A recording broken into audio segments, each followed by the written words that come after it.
বিসমিল্লাহির রহমানির রহিম। পরম করুণাময় ও অসীম দয়ালু আল্লাহর নামে শুরু। ومن أحسن قولا ممن دعا إلى الله وعمل صالحا وقال إنني من المسلمين.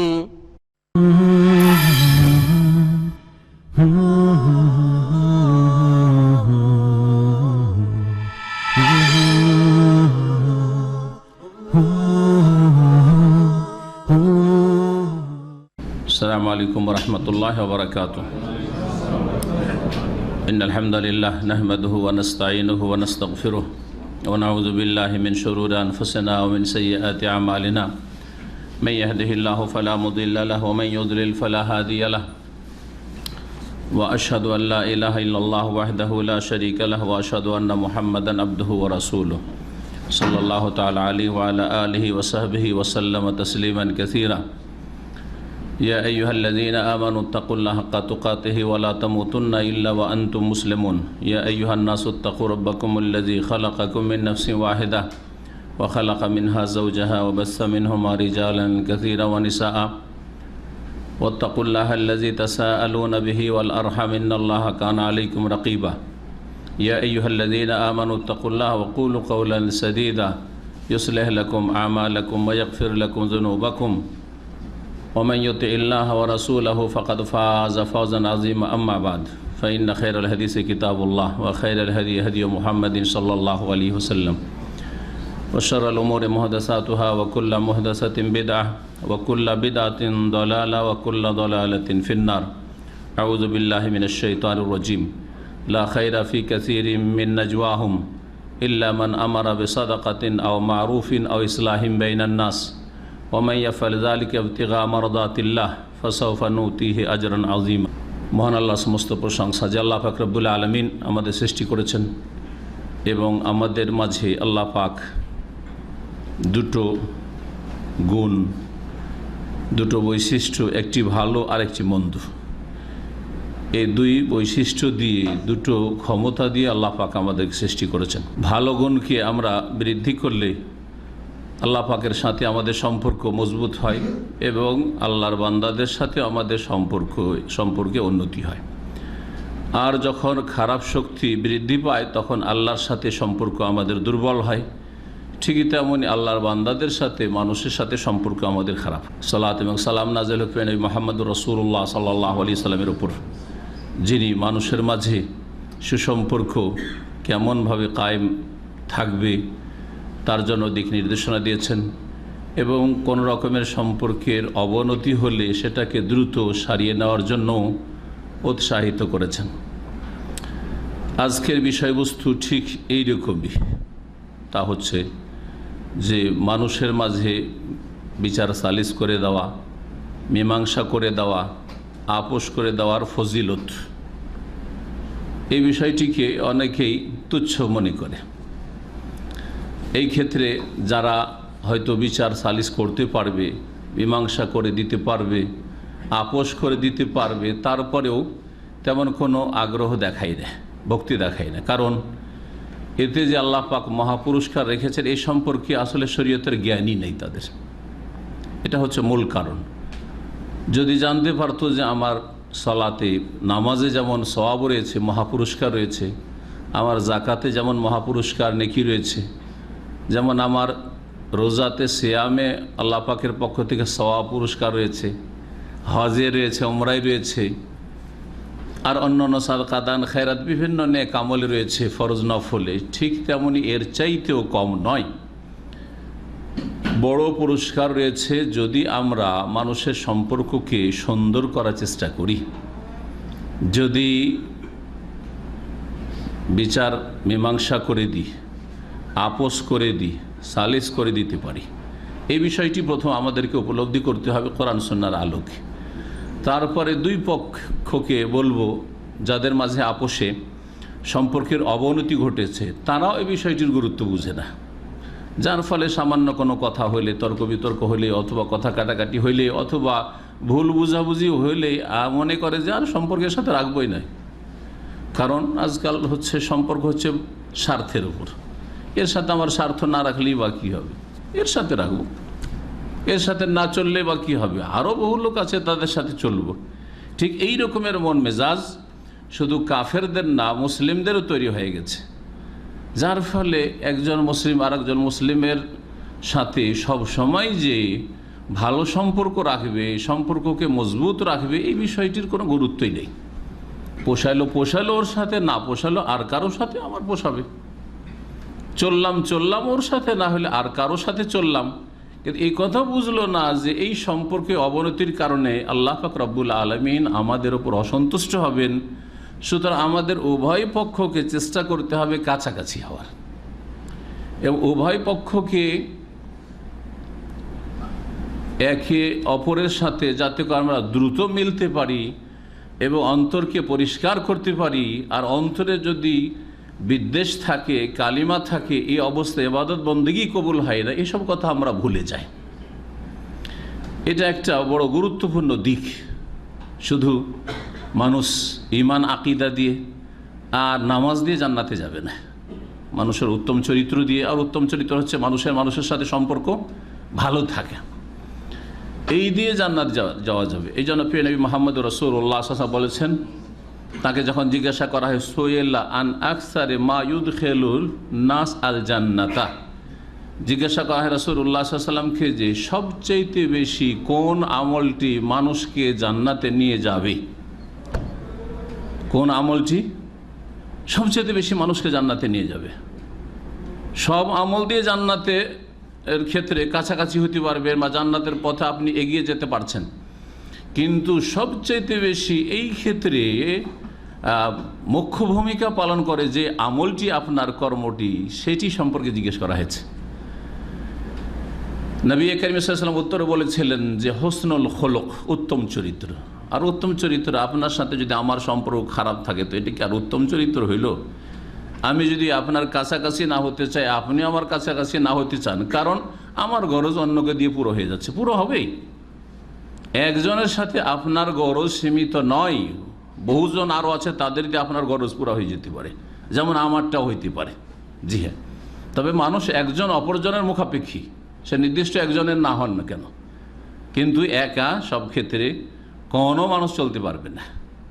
কিন্তু মনে করছেন যে এর সাথে আমার যোগাযোগ না রাখলেই বাকি, অথচ আল্লাহ পাক রব্বুল আলামিন নারাজ হচ্ছেন, আপনার আকাশের দিকে নেক আমল কবুল হচ্ছে না। এগুলি কি আমাদের জানা নেই?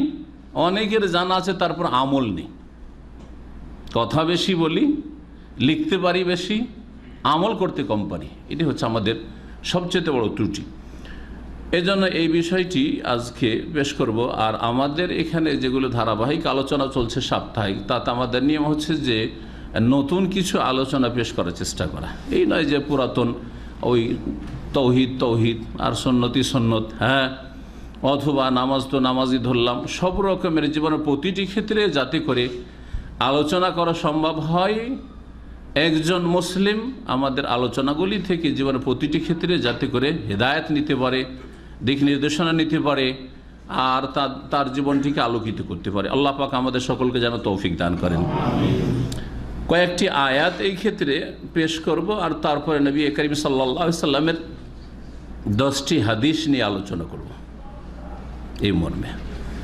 এছাড়াও বহু হাদিস রয়েছে, হয়তো কিছু জানা আছে, সময় স্বল্পতার জন্য বলবো না, আর বহু কিছু নাও জানা থাকতে পারে, সেটা অসম্ভব কিছু নয়। আমাদের সময় যতটা, তাতে আমরা ইনশাআল্লাহ তাআলা এই কয়েকটি আয়াত এবং রাসূলুল্লাহ সাল্লাল্লাহু আলাইহি সাল্লামের হাদিস আপনাদের সামনে পেশ করার চেষ্টা করব, যাতে করে আমরা একজন মুসলিম আর একজন মুসলিমের সাথে, শুধু তাই নয়, বরং একজন মানুষ আর একজন মানুষের সাথে অমুসলিম হলেও সম্পর্ক খারাপ না করে। আল্লাহ পাক এই শিখান না যে কাফেরের সাথে সম্পর্ক খারাপ করো। ওয়াকুলু লিন্নাসি হুসনা, যে কোনো মানুষের সাথে ভালো কথা বলো। ওয়াফআলুল খায়রা, ভালো কাজ করো। উখরিজাত লিন্নাস, তোমাদেরকে মানুষের কল্যাণের জন্য, মানব জাতির, লিন্নাস লিল মুসলিমিন, আল্লাহ বলেননি যে ফর মুসলিম, সমস্ত মানুষের কল্যাণের জন্য তোমাদেরকে আনা হয়েছে। এই হচ্ছে দ্বীন ইসলাম।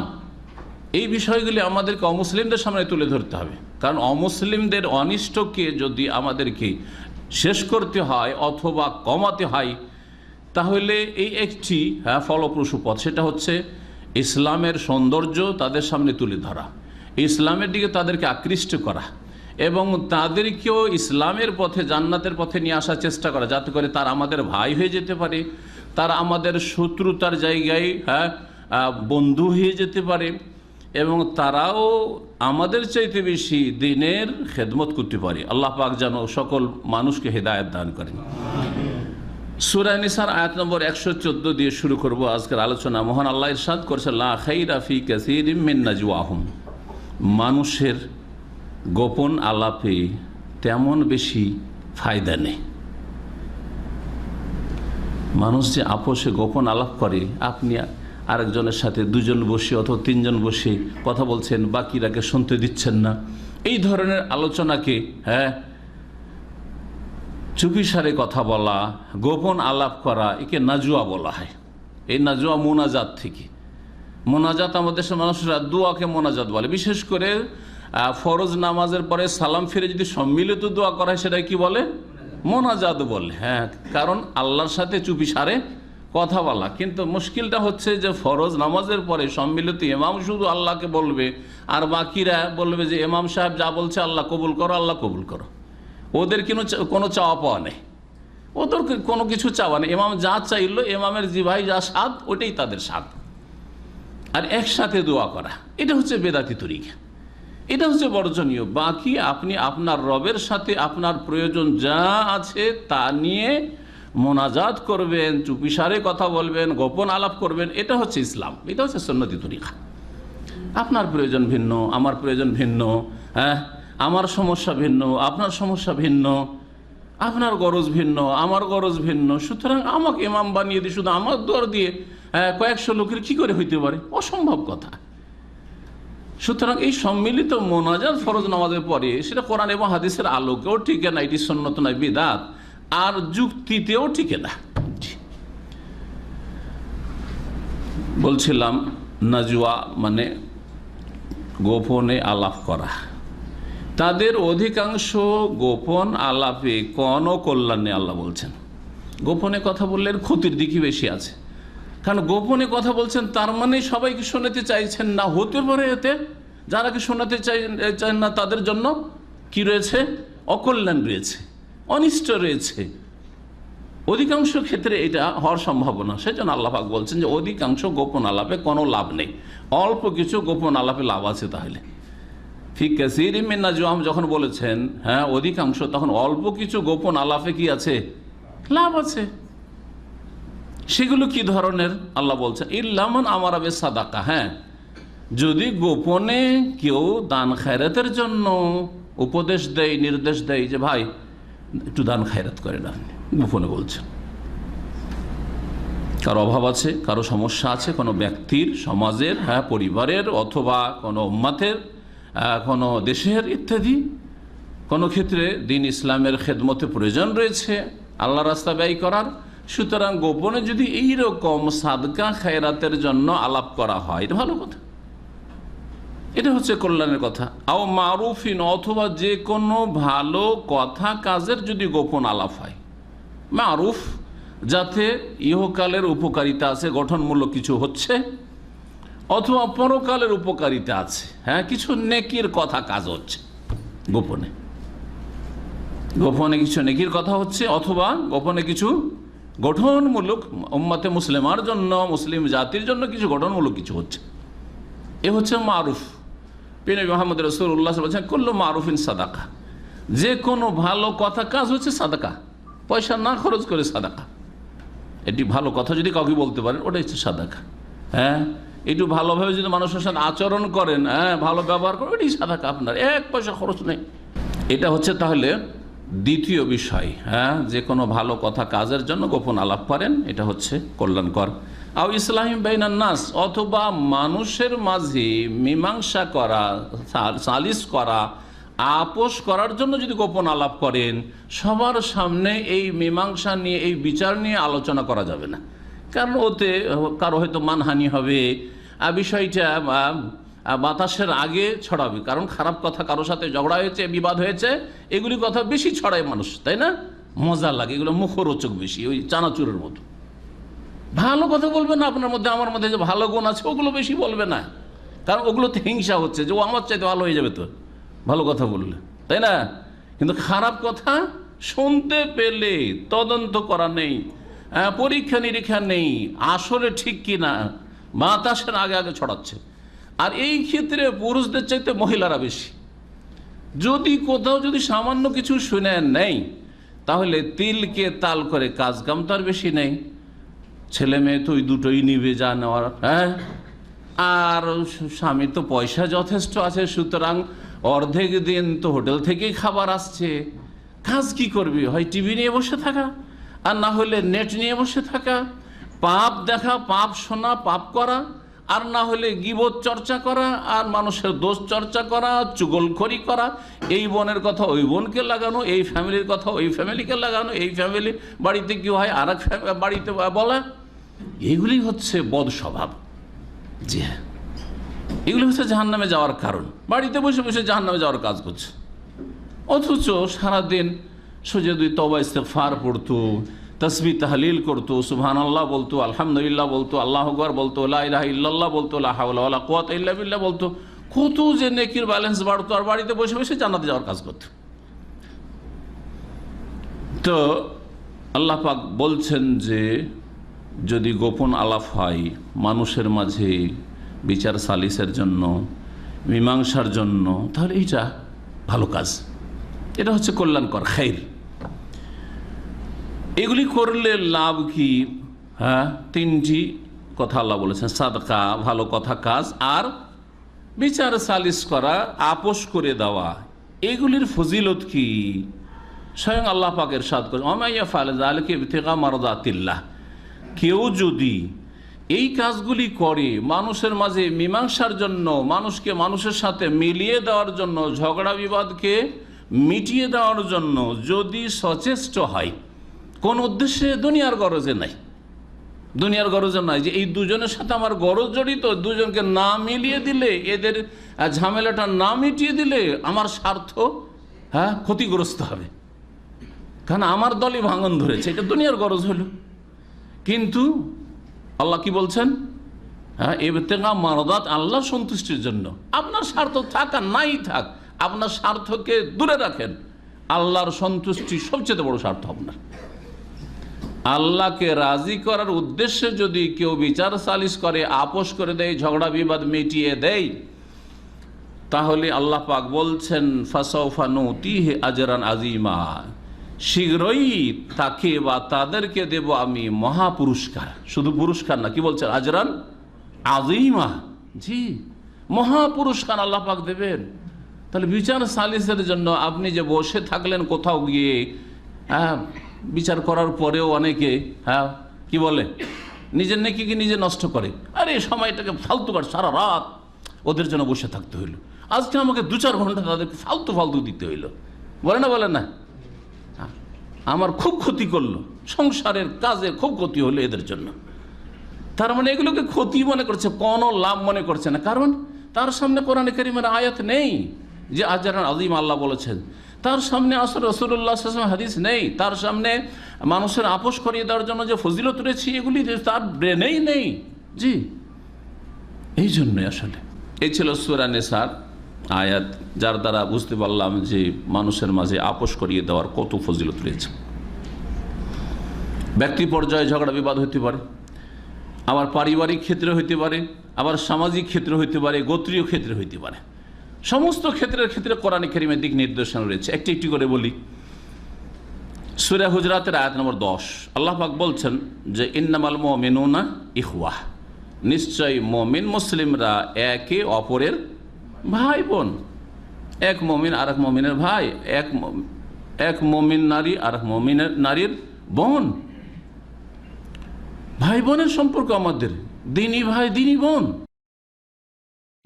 এদের সাথে আমাদের এমন আত্মীয়তা, যেই আত্মীয়তা আল্লাহ যদি শেষ না বলেন তো শেষ হয় না।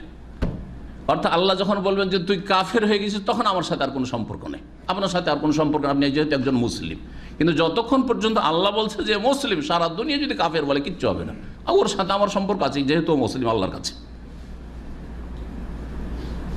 দুনিয়ার সম্পর্ক, রক্তের সম্পর্ক অনেক সময় আমরা শেষ করে ফেলি, হ্যাঁ, রাখবোই না এর সাথে সম্পর্ক, বছর কি বছর সম্পর্ক নেই।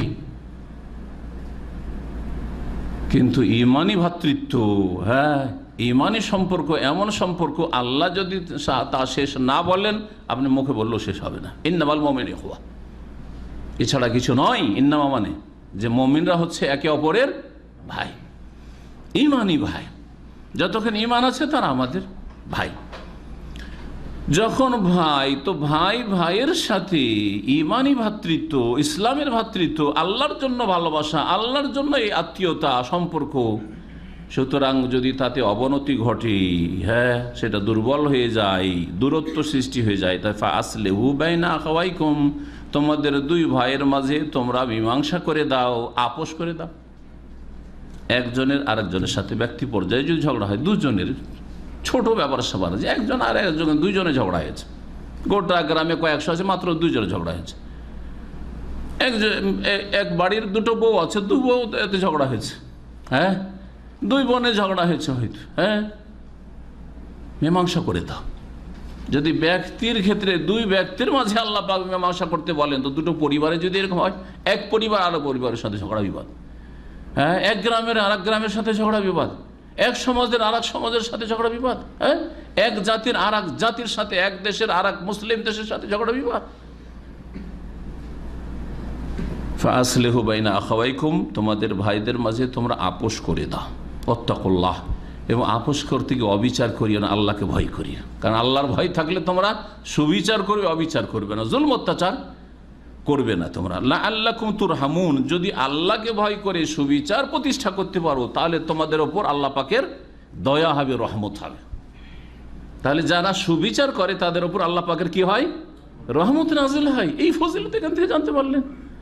আপনি সুবিচারের চেষ্টা করে মীমাংসা করে দিলেন, আপনি আপোষ করে দিলেন, আল্লাহর রহমতের আপনি অংশীদার হলেন। আল্লাহর রহমত আপনার ওপর, আপনার পরিবারের উপর নেমে আসবে, কারণ আপনি আল্লাহ সন্তুষ্টির জন্য এই চেষ্টা করেছেন। এখন দুটো দলের মাঝে দেখেন, দুটো সমাজের মাঝে, এই মর্মে সূরা হুজরাত আয়াত নম্বর 9 দেখেন, মহান আল্লাহ ইরশাদ করেছেন, ওয়াইন তাইফাতান মিনাল মুমিনিনা ইকতাতালু, মুমিন মুসলিমদের দুটো দল, দুটো সমাজ, দুটো দল, দুটো দেশের লোক হইতে পারে, জি, দুই এলাকার লোক হইতে পারে।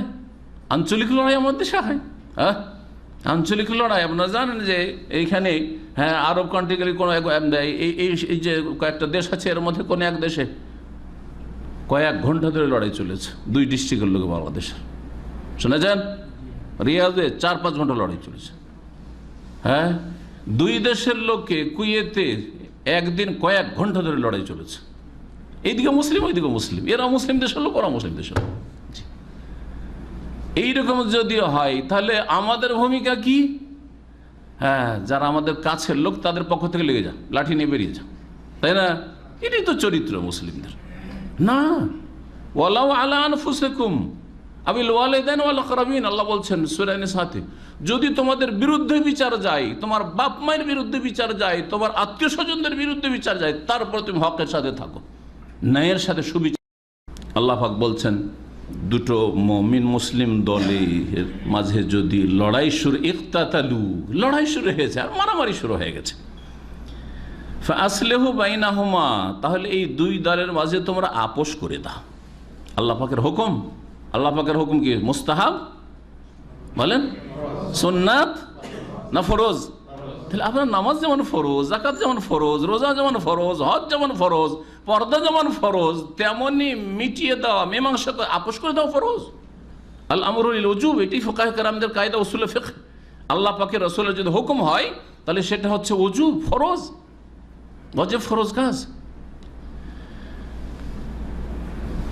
আল্লাহ পাক বলছেন ফাসলিহু বাইনাহুমা, কিন্তু মীমাংসা করতে গিয়ে দেখলে যে এক দল মোটেই মানবে না, ঘোড়া চড়াও করে এসছে, কারো কথা মানবে না, বাড়াবাড়ি করছে, মানবো না আমরা, বিচার মানি না আমরা, সালিশ মানি না আমরা, এদের সাথে মেলবো না, মারবো আমরা, এরকম যদি হয়, আল্লাহ বলছেন ফাইম বাগাত ইহদাহুমা আলাল উখরা ফাকাতিলুল্লাতী তাবগী, যদি একটি দল আর এক দলের ক্ষেত্রে সীমা লঙ্ঘন করে, জুলম অত্যাচারের জন্য যদি উদ্বুদ্ধ হয় যে না ছাড়বো না, মারবো, ধরবো, কাটবো, এই যদি করে, ফাকাতিলুল্লাতি তাবগি, তাহলে যে জালেম দলটি রয়েছে, সীমালঙ্ঘনকারী দল রয়েছে, বাড়াবাড়ি যে দলটি করছে, তাদের বিরুদ্ধে তোমরা সবাই মিলে কি করো? তাহলে তৃতীয় পক্ষ যারা বিচার করতে চাইছেন, সালিশ করতে চাইছেন, যারা নিরপেক্ষ আছেন, তাদেরকে আল্লাহ বলছে যে মারো এই দলকে, মারো এই দলকে।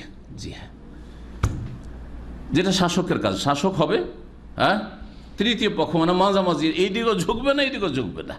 শাসকের প্রতিনিধি আদালত হবে নিরপেক্ষ, এইদিকে ঝুঁকে থাকবে না এইদিকেও ঝুঁকবে না, বাদী বিবাদী কোনো দিকে ঝুঁকে থাকবে না, ঠিক না? ওলামায়ে কেরাম, হ্যাঁ ওলামায়ে কেরাম এদিকেও ঝুঁকবে না, দুনিয়ার স্বার্থে এদিকেও ঝুঁকবে না, নিরপেক্ষ থাকবে। যদি না মানে বিচার সালিস, আপোষ না করতে চায়, বরং বাড়াবাড়ি করে, তাহলে যেই দলটি বাড়াবাড়ি করবে তাদের বিরুদ্ধে তোমরা সশস্ত্র কি করো? লড়াই করো, নির্মূল করার জন্য তাদেরকে, দমন করার জন্য তাদেরকে। কতক্ষণ পর্যন্ত এই লড়াই চালাতে হবে? হাত্তা তাফিয়া ইলা আমরিল্লাহ, যতক্ষণ পর্যন্ত প্রত্যাবর্তন না করছে, ফিরে না আসছে আল্লাহর নির্দেশের দিকে, আপোষের দিকে, মীমাংসার দিকে, সুলহার দিকে। ফাইন ফাআত, যদি ফিরে যায় যে ঠিক আছে আর আমরা মারামারি করব না, হ্যাঁ কলহ করব না, হানাহানি করব না, ফাসলিহু বাইনাহুমা, তাহলে তাদের মাঝে মীমাংসা করে দাও। বিল আদলে ন্যায়সঙ্গতভাবে, ও আকসিতু, এবং সুবিচার করো। ইন্নাল্লাহ ইউহিব্বুল মুকসিতিন, নিশ্চয় আল্লাহ পাক সুবিচারকারীদেরকে ভালোবাসেন। এটাও জানতে পারলেন যে বিচার করতে গিয়ে যদি সুবিচার করেন, ন্যায় বিচারের চেষ্টা করলেন এবং ন্যায় বিচারের জন্য আপনি যথাসাধ্য যতটা আপনার সম্ভব আপনি প্রথম বিষয়টিকে জানলেন, এক, আর জানার পরে দুই নম্বর হচ্ছে হককে জানার পরে হক মোতাবেক, ন্যায়কে জানার পরে ন্যায় মোতাবেক বিচার করার চেষ্টা করলেন। এটা যদি করেন তো আপনি হচ্ছেন কি? মুকসিতিনদের অন্তর্ভুক্ত, সুবিচারকারীদের অন্তর্ভুক্ত। যারা সুবিচার করে তাদেরকে আল্লাহ পাক কি করেন? ভালোবাসেন। কোরআনে কারিমে যাদের সম্পর্কে আল্লাহ বলেছেন যে আল্লাহ অমুককে ভালোবাসেন বা এই শ্রেণীর লোককে ভালোবাসেন, তার মানে আল্লাহ পাক ওদেরকে জান্নাত দেবেন। কারণ যে যাকে ভালোবাসে কষ্ট দেয় না, কখনো দেয় নাকি? আমরাই মানুষ যদি হ্যাঁ বলি যে আমি অমুককে ভালোবাসি বা অমুককে ভালোবাসি, তাহলে আমরা কখনো কষ্ট দিতে চাইবো নাকি? তা আমাদের সীমিত দয়া আছে, ওতেই যদি আমরা যে যাকে ভালোবাসি তাকে সবসময় আমরা সুখে রাখার চেষ্টা করি, হ্যাঁ অনিষ্ট মুক্ত, বিপদাবাদ মুক্ত রাখার চেষ্টা করি, তো আল্লাহ রাব্বুল আলামিন সম্পর্কে উত্তম দৃষ্টান্ত রয়েছে। কি করে আল্লাহ পাক আযাব দিতে পারেন ওই জাতিকে, ওই ব্যক্তিকে, যেই ব্যক্তি বা যেই জাতি সম্পর্কে আল্লাহ বলছেন আল্লাহ তাদেরকে ভালোবাসেন। হ্যাঁ আল্লাহ ধৈর্যশীলদেরকে ভালোবাসেন, আল্লাহ সৎকর্মশীল মুহসিনিনকে ভালোবাসেন, আল্লাহ মুত্তাকিন, আল্লাহ ভীরু যারা পাপমুক্ত থাকার চেষ্টা করে তাদেরকে ভালোবাসেন। আছে না এই কোরআনে কারিমে? আল্লাহ পাক ওই রকমই সুবিচারকারীদেরকে ভালোবাসেন, আল্লাহ তওবাকারীদেরকে ভালোবাসেন। ইন্নাল্লাহ ইউহিব্বুত তাওয়াবিন ওয়া ইউহিব্বুল মুতাতাহহিরিন, যারা পবিত্রতা গোসল ঠিক রাখে, যারা উযু ঠিক রাখে, পবিত্রতা ঠিক রেখে ইবাদতবন্দি করে, নামাজ পড়ে, আল্লাহ তাদেরকে ভালোবাসেন। সুতরাং এই শ্রেণীর লোকে কখনো আল্লাহ আযাব দেবেন না। এখন দাম্পত্য জীবনের ক্ষেত্রে আমরা দেখি, সমাজ বললাম, ব্যক্তি বললাম, পরিবারের ক্ষেত্রে দেখেন, পরিবারের স্বামী স্ত্রী দিয়ে ঝগড়া হয়, তাহলে উস্কানি দেওয়ার চেষ্টা করে এক শ্রেণীর লোকেরা। আশেপাশের লোক, অধিকাংশ লোক হিংসুটে, উস্কানি দেওয়ার চেষ্টা করে, একে ফোলায়, একবার ওর স্বামীকেও ফোলায় এদিকে, আর এদিকে ওই স্ত্রীকেও ফোলায়, হ্যাঁ আর সমস্যা বাড়াবার চেষ্টা করে, তিলকে তাল করার চেষ্টা করে না। আল্লাহ পাক রব্বুল কি বলছেন শুনুন, ওয়াইন খিফতুম শিকাকা বাইনাহিমা, তোমরা যদি আশঙ্কা করো যে স্বামী স্ত্রী দুজনের মাঝে বিরোধ ঘটেছে, আপোষে বিরোধ শুরু হয়েছে, মতের মিল হচ্ছে না স্বামী স্ত্রীতে, হ্যাঁ তাদের মাঝে ঝগড়া বিবাদ শুরু হয়ে গেছে, তাহলে তারা নিজেরাই যদি মিটিয়ে নিতে পারে তাহলে বাইরে বলবে না, হ্যাঁ বাইরে লিক আউট হতে দেবে না। এটা সবচেয়ে ভালো। দাম্পত্য জীবনে যদি কারো এইরকম হয় যে স্বামী স্ত্রীতে আমাদের মতের গড়মিল হচ্ছে, হ্যাঁ তাহলে চেষ্টা করবেন দুইজনেই সমঝোতায় আসার, দুজনেই দুপক্ষ থেকে চেষ্টা করবেন। যদি না হয় যে আমাদের দুইজনে বাদী বিবাদী হয়ে থেকে গেলাম, একমত হতে পারলাম না স্বামী স্ত্রীতে, আল্লাহ না করে এরকম হয় কোনো পরিবারে, এইরকম হয়তো তৃতীয় পক্ষকে আল্লাহ দায়িত্ব দিচ্ছেন। সালিস সালাসা মানে কি? সালাসা মানে তিন, আর সালিস মানে হচ্ছে তৃতীয়। তো সালিস বিচারগুলিকে সালিস কেন বলা হয়? আরবি শব্দ এটি, কারণ তৃতীয় পক্ষই বিচার করতে পারে। কারণ যারা বাদীর দিকে ঝুঁকে আছে অথবা বিবাদীর দিকে ঝুঁকে আছে তারা বিচার করতে পারবে না, তারা তো জুলুম করে ফেলবে। সুতরাং তারা আসলে সালিস করার যোগ্যতাই রাখে না। যারা এক পক্ষে ঝুঁকে থাকে যে আমি এর ফেভার থেকে সালিসে বসতে যাচ্ছি, বিচারে বসতে যাচ্ছি, আরেক দল বলছে আমার অমুকের পক্ষ থেকে এসেছি। দেখেন না, আজকাল বিচার বসলে দেখবেন দু চারজন এই দল থেকে এসছে, দু চারজন এই দল থেকে এসছে। এরা এই দিক থেকে ডিফেন্সের প্রতিরক্ষার চেষ্টা করছে, এরা এই দিক থেকে ডিফেন্সের চেষ্টা করছে। সামাজিক বিচারগুলিতে দেখেন না, পারিবারিক বিচার ওই রকম দেখবেন, এই দিক থেকে তর্ক করছে, ওরা ওই দিক থেকে তর্ক করছে, করছে না এগুলো বিচার। আর এরা সালিস করার যোগ্যতা রাখে? মোটেই রাখে না। ভালো করে রাখে। সালিস কারা করে? যারা তৃতীয় পক্ষ, সোজা হয়ে আছেন, নিউট্রাল, এদিকে ঝুঁকা নেই ওদিকে ঝুঁকা নেই। তো আল্লাহ রাব্বুল আলামিন বলছেন যে ফাবাসু হাকাম মিন আহলি হাকাম মিন আহলিহা, স্বামী স্ত্রী ঝগড়া হয় আর নিজেরা মিটাতে পারলো না, তাহলে একজন সালিস, এখানে হাকাম বিচারক মানে সালিস তৃতীয় পক্ষ, সালিস ছেলের পরিবার, স্বামীর পরিবার থেকেও, মানে ওদের দল থেকে, ওদের বংশ থেকে একজনকে নাও, বংশের লোক, আত্মীয়, হিতাকাঙ্ক্ষী হবে ওর। আর ওয়াহাকাম মিন আহলিহা, আর একজন মেয়ে পক্ষের সালিস হোক, যে ওই মেয়ের পরিবারের বাপ মায়ের দরদি হবে। এই দুইজনে সমঝোতার চেষ্টা করবে, মিলিয়ে দেওয়ার চেষ্টা করবে। এই ইউরিদা ইসলাহা, আল্লাহ বলছেন যদি তারা মীমাংসার সদিচ্ছা রাখে, স্বামী স্ত্রী দুজনে যদি মীমাংসার সদিচ্ছা রাখে যে না আমরা মিলে যাব, সবাই, স্ত্রীও মিলতে চায় স্বামীর সাথে আর স্বামীও স্ত্রীর সাথে মিলতে চায়, এইরকম যদি হয় তাহলেই সম্ভব। আর যদি একজন মিলতে চায় আরেকজন বলছে না হবে না, তাহলে অসম্ভব, তাই না? অসম্ভব। আর মিললেও এই মিলাতে কোনো কাজ হবে না, আবার অশান্তি ওই অবস্থাতেই থাকবে। তো আল্লাহ পাক বলছেন ইউরিদা ইসলাহান, তাসনিয়া দ্বিবচন দিয়ে বলছেন, স্বামী স্ত্রী যদি আপোষে মীমাংসার ইচ্ছা রাখে, ইউফিকিল্লাহু বাইনাহুমা, তাহলে উভয়ের মাঝে আল্লাহ পাক সমন্বয়ের তৌফিক দান করবেন,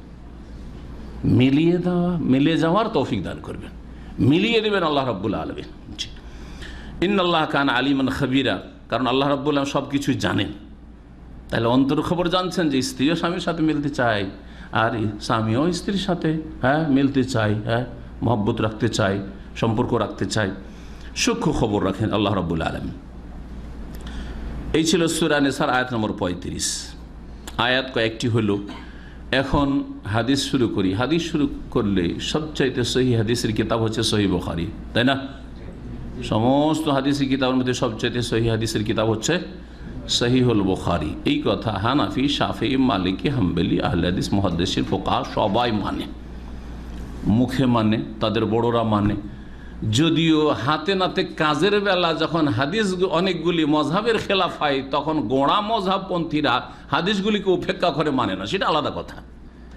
কিন্তু এই কথাই একমত মোটামুটি যে যতগুলি হাদিসের কিতাব আছে আসমান জমিনের মাঝে, তার মধ্যে সবচেয়ে সহি কিতাব হচ্ছে সহিহ বুখারী, সুম্মা সহিহ মুসলিম, তারপরে সহিহ মুসলিম।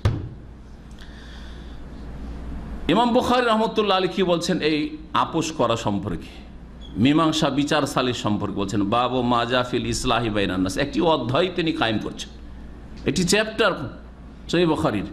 এই অধ্যায় হচ্ছে মানুষের মাঝে মীমাংসা করে দেওয়া, আপোষ করে দেওয়া সম্পর্কে। এজা তাফাসাদু, যদি তাদের আপোষের সম্পর্কে অবনতি ঘটে, তাদের মাঝে বিশৃঙ্খলা সৃষ্টি হয়, বিপর্যয় নেমে আসে সম্পর্কে, তাফাসাদু। তারপরে তিনি ওয়াকাউলিল্লাহ তাআলা, মহান আল্লাহর বাণী, কোরআন কারীমের প্রথম যে আয়াতটি আমি আলোচনায় পেশ করেছি সূরা নিসার আয়াত নম্বর 114, লা খায়রা ফি কাসীরিম মিন নাজওয়াহুম ইল্লা মান আমারা বিসাদাকাতিন আও মারুফিন আও ইসলাহিন বাইনান নাস। এই আয়াতটি তিনি পেশ করেছেন। আর তার ফজিলত, ওমায়া ফাল যালিকা ইবতিগা মারদাতিল্লাহ, আল্লাহ সন্তুষ্টির জন্য যারা মীমাংসা করে দিয়ে, ফাসাউফা নুতিহি আজরান আযীমা, মহান আল্লাহ বলছেন যে আমি তাদেরকে মহাপুরস্কার দান করব। এই আয়াত তিনি পেশ করছেন। আর তারপরে নবী মুহাম্মদ রাসূলুল্লাহ সাল্লাল্লাহু আলাইহি ওয়াসাল্লামের আদর্শ, এর দ্বারা ইমাম বুখারী শিখিয়ে দিচ্ছেন আমাদের দিন ইসলাম, আকীদাই হোক অথবা ইবাদত বন্দেগী, নামাজি হোক আর জাকাতি হোক আর রোজাই হোক আর হজই হোক, যে কোনো ইবাদত বন্দেগী হোক আর জিকির আজকার হোক আর দুরুদ হোক, অথবা হালাল হারাম আমাদের আদান প্রদান মামলাত হোক অথবা আখলাক চরিত্রই হোক, সব কিছু কোত্থেকে নিতে হবে? কোরআনে কারীম থেকে তলাশ করতে, তারপরে নবী মুহাম্মদ রাসূলুল্লাহ সাল্লাল্লাহু আলাইহি ওয়াসাল্লামের হাদিস থেকে, জীবনী থেকে নিতে হবে। নবী সাল্লাল্লাহু জীবনী দেখেন যে নবী করিম সাল্লাল্লাহু আলাইহি ওয়াসাল্লাম মসজিদে নববীতে নামাজ পড়লে কত রাকাত ফজিলত বলেছেন? কত? 1000। এটা হচ্ছে সহিহ হাদিস। 50,000 হাদিস জয়ীফ, কিন্তু আমাদের দেশের এক শ্রেণী মযহাবধারী আলেমরা 50,000 হাদিস শুনে হাদিস জয়ীফ, দুর্বল। 1000 কি কম হইল নাকি? এখানে দামামে 1000 রাকাত পড়েন, যতই শর্ট পড়েন, মোটামুটি যদি পড়েন তো 1 রাকাত নামাজে কমপক্ষে 3 মিনিট তো লাগবে, তাই না? তাহলে 1000-এ 3000 মিনিট, তাই কত? 1000-এ 3000 মিনিট, তাই না? আর মসজিদ নববীতে 1 রাকাত নামাজ পড়েন, 3 মিনিটের নামাজ পড়লেন, কত? সুবহানাল্লাহ, 3 মিনিটে 3000 মিনিটের সমান সব করতে পারছেন। তাহলে এত বড় সব মসজিদে নববীতে নামাজ পড়ার সব এক। 2 নম্বর, মসজিদে নববীতে ইমামতির সব। ইমামতির সব বেশি নেই? একজন মসজিদ নববীতে ইমামতি করছেন, যেমন তোমার কথা নাকি? রাসূলুল্লাহ সাল্লাল্লাহু আলাইহি ওয়াসাল্লাম এই মসজিদের প্রথম ইমাম, এই মসজিদের প্রথম প্রতিষ্ঠাতা, মসজিদ নির্মাণকারী প্রথম, জি, এই মসজিদের প্রথম খাদেম রাসূলুল্লাহ সাল্লাল্লাহু আলাইহি ওয়াসাল্লাম। তিনি মসজিদ নববীর ইমামতি, তারপরে নামাজ, জি হ্যাঁ, এই 1000 গুণের ফজিলত, এই সব ছেড়ে এক গোত্রে ঝগড়া বেঁধেছে, মারামারির পরিস্থিতি তৈরি হয়ে গেছে, ছুটে গেছেন কি করার জন্য? মীমাংসা করে দেওয়ার জন্য, বিচার সালিস করে দেওয়ার জন্য। নামাজের সময় হয়ে গেছে, পৌঁছিতে পারছেন না, সাহাবী নামাজ পড়াচ্ছেন। হাদিসগুলি সময় পেলে ইনশাআল্লাহ তাআলা শোনাবো। ওই হাদিসের দিকে ইঙ্গিত করছেন ইমাম বুখারী রাহমাতুল্লাহ আলাইহি। সহিহ বুখারীতে রয়েছে হাদিস, ওয়া খুরুজুল ইমাম ইলাল মাওয়াদি লিইউসলিহা বাইনান নাসি বিআসহাবিহি। ইমাম যিনি হবেন, অর্থাৎ দেশের শাসক, সবচেয়ে বড় ইমাম মুহাম্মদ রাসূলুল্লাহ সাল্লাল্লাহু আলাইহি সাল্লাম। এখানে ইমাম মানে শুধু ফিকহের ইমাম না, আর হাদিসের ইমাম না, ইমাম আবু হানিফা আর ইমাম বুখারী বোঝানো হয়নি। ইমাম মানে এখানে ইমামে আজম। ইমাম আজম কে? ইমাম আজম প্রথম মুহাম্মদ রাসূলুল্লাহ সাল্লাল্লাহু আলাইহি সাল্লাম, আর তারপরে আবু বকর, ওমর, ওসমান, আলী, আর প্রত্যেক শাসক হচ্ছে দেশের বৃহৎ ক্ষমতার ইমাম। শুধু এলমের ইমাম না, আর ওই হাদিস আর ফিকহ মাসলা মাসাইলের ইমাম না। কিসের ইমাম? নেতৃত্বের ইমাম। বলছেন যে নেতা, ইমাম মানে শাসক, বেরিয়ে যাবেন বাড়ি থেকে অথবা মসজিদ থেকে ওই সব স্থানে যেখানে ঝগড়া বিবাদ বেঁধে গেছে। কিসের জন্য? লিইউসলিহা বাইনান নাস, যাতে করে মানুষের মাঝে মীমাংসা করে দিতে পারেন। বিআসহাবিহি, নিজ সাথী সঙ্গীদেরকে নিয়ে। রাসূলুল্লাহ সাল্লাল্লাহু আলাইহি সাল্লাম একা যাননি, নিজেও গেছেন, আরও 2-4-10 জন সাথীদেরকে নিয়ে গেছেন যে চলো বিচারটা করে আসি, আপোষ করে দিয়ে আসি। এইরকমই যে কোনো শাসক অথবা শাসকের প্রতিনিধি, শাসকের প্রতিনিধি হচ্ছে আদালতের কর্মকর্তারা, শাসকের প্রতিনিধি হচ্ছে থানা, পুলিশ প্রশাসন, তারা তাহলে ঘটনাস্থলে যাবে, আর ঘটনাস্থলে গিয়ে তারা বিচার সালিসের এবং সুবিচারের চেষ্টা করবে। এই ছিল ইমাম বুখারী রাহমাতুল্লাহর কথা। তারপরে কয়েকটি হাদিস নিয়েছেন স্বয়ং ইমাম বুখারী, তা শোনায় আপনাদেরকে। তার মধ্যে একটি হাদিস এখানে বলি, উম্মে কুলসুম বিনতে উকবা বিন আবি মুঈত এর মেয়ে উম্মে কুলসুম রাদিয়াল্লাহু তাআলা আনহা সাহাবিয়া ছিলেন। তিনি বলছেন, না সামিয়াত রাসূলুল্লাহ সাল্লাল্লাহু আলাইহি ওয়াসাল্লাম ইয়াকুল, তিনি রাসূলুল্লাহ সাল্লাল্লাহু আলাইহি ওয়াসাল্লামকে বলতে শুনেছেন, লাইসাল কাযাব আল্লাযী ইউসলিহু বাইনান নাস, ওই ব্যক্তি মিথ্যুক নয় যে মানুষের মাঝে মীমাংসা করার জন্য কিছু মিছা কথা বলে। মিথ্যুক নয় ওই ব্যক্তি, ভালো করে শোনেন, যেই ব্যক্তি মানুষের মাঝে ঝামেলা মিটিয়ে দেওয়ার জন্য, ঝগড়া বিবাদের নিষ্পত্তি করে দেওয়ার জন্য মিথ্যা কথা বলে, তাকে মিথ্যুক বলা যায় না, কাযযাব না সে। আল্লাযী ইউসলিহু বাইনান নাস ফায়ানমি খাইরান, সুতরাং সে কি করে?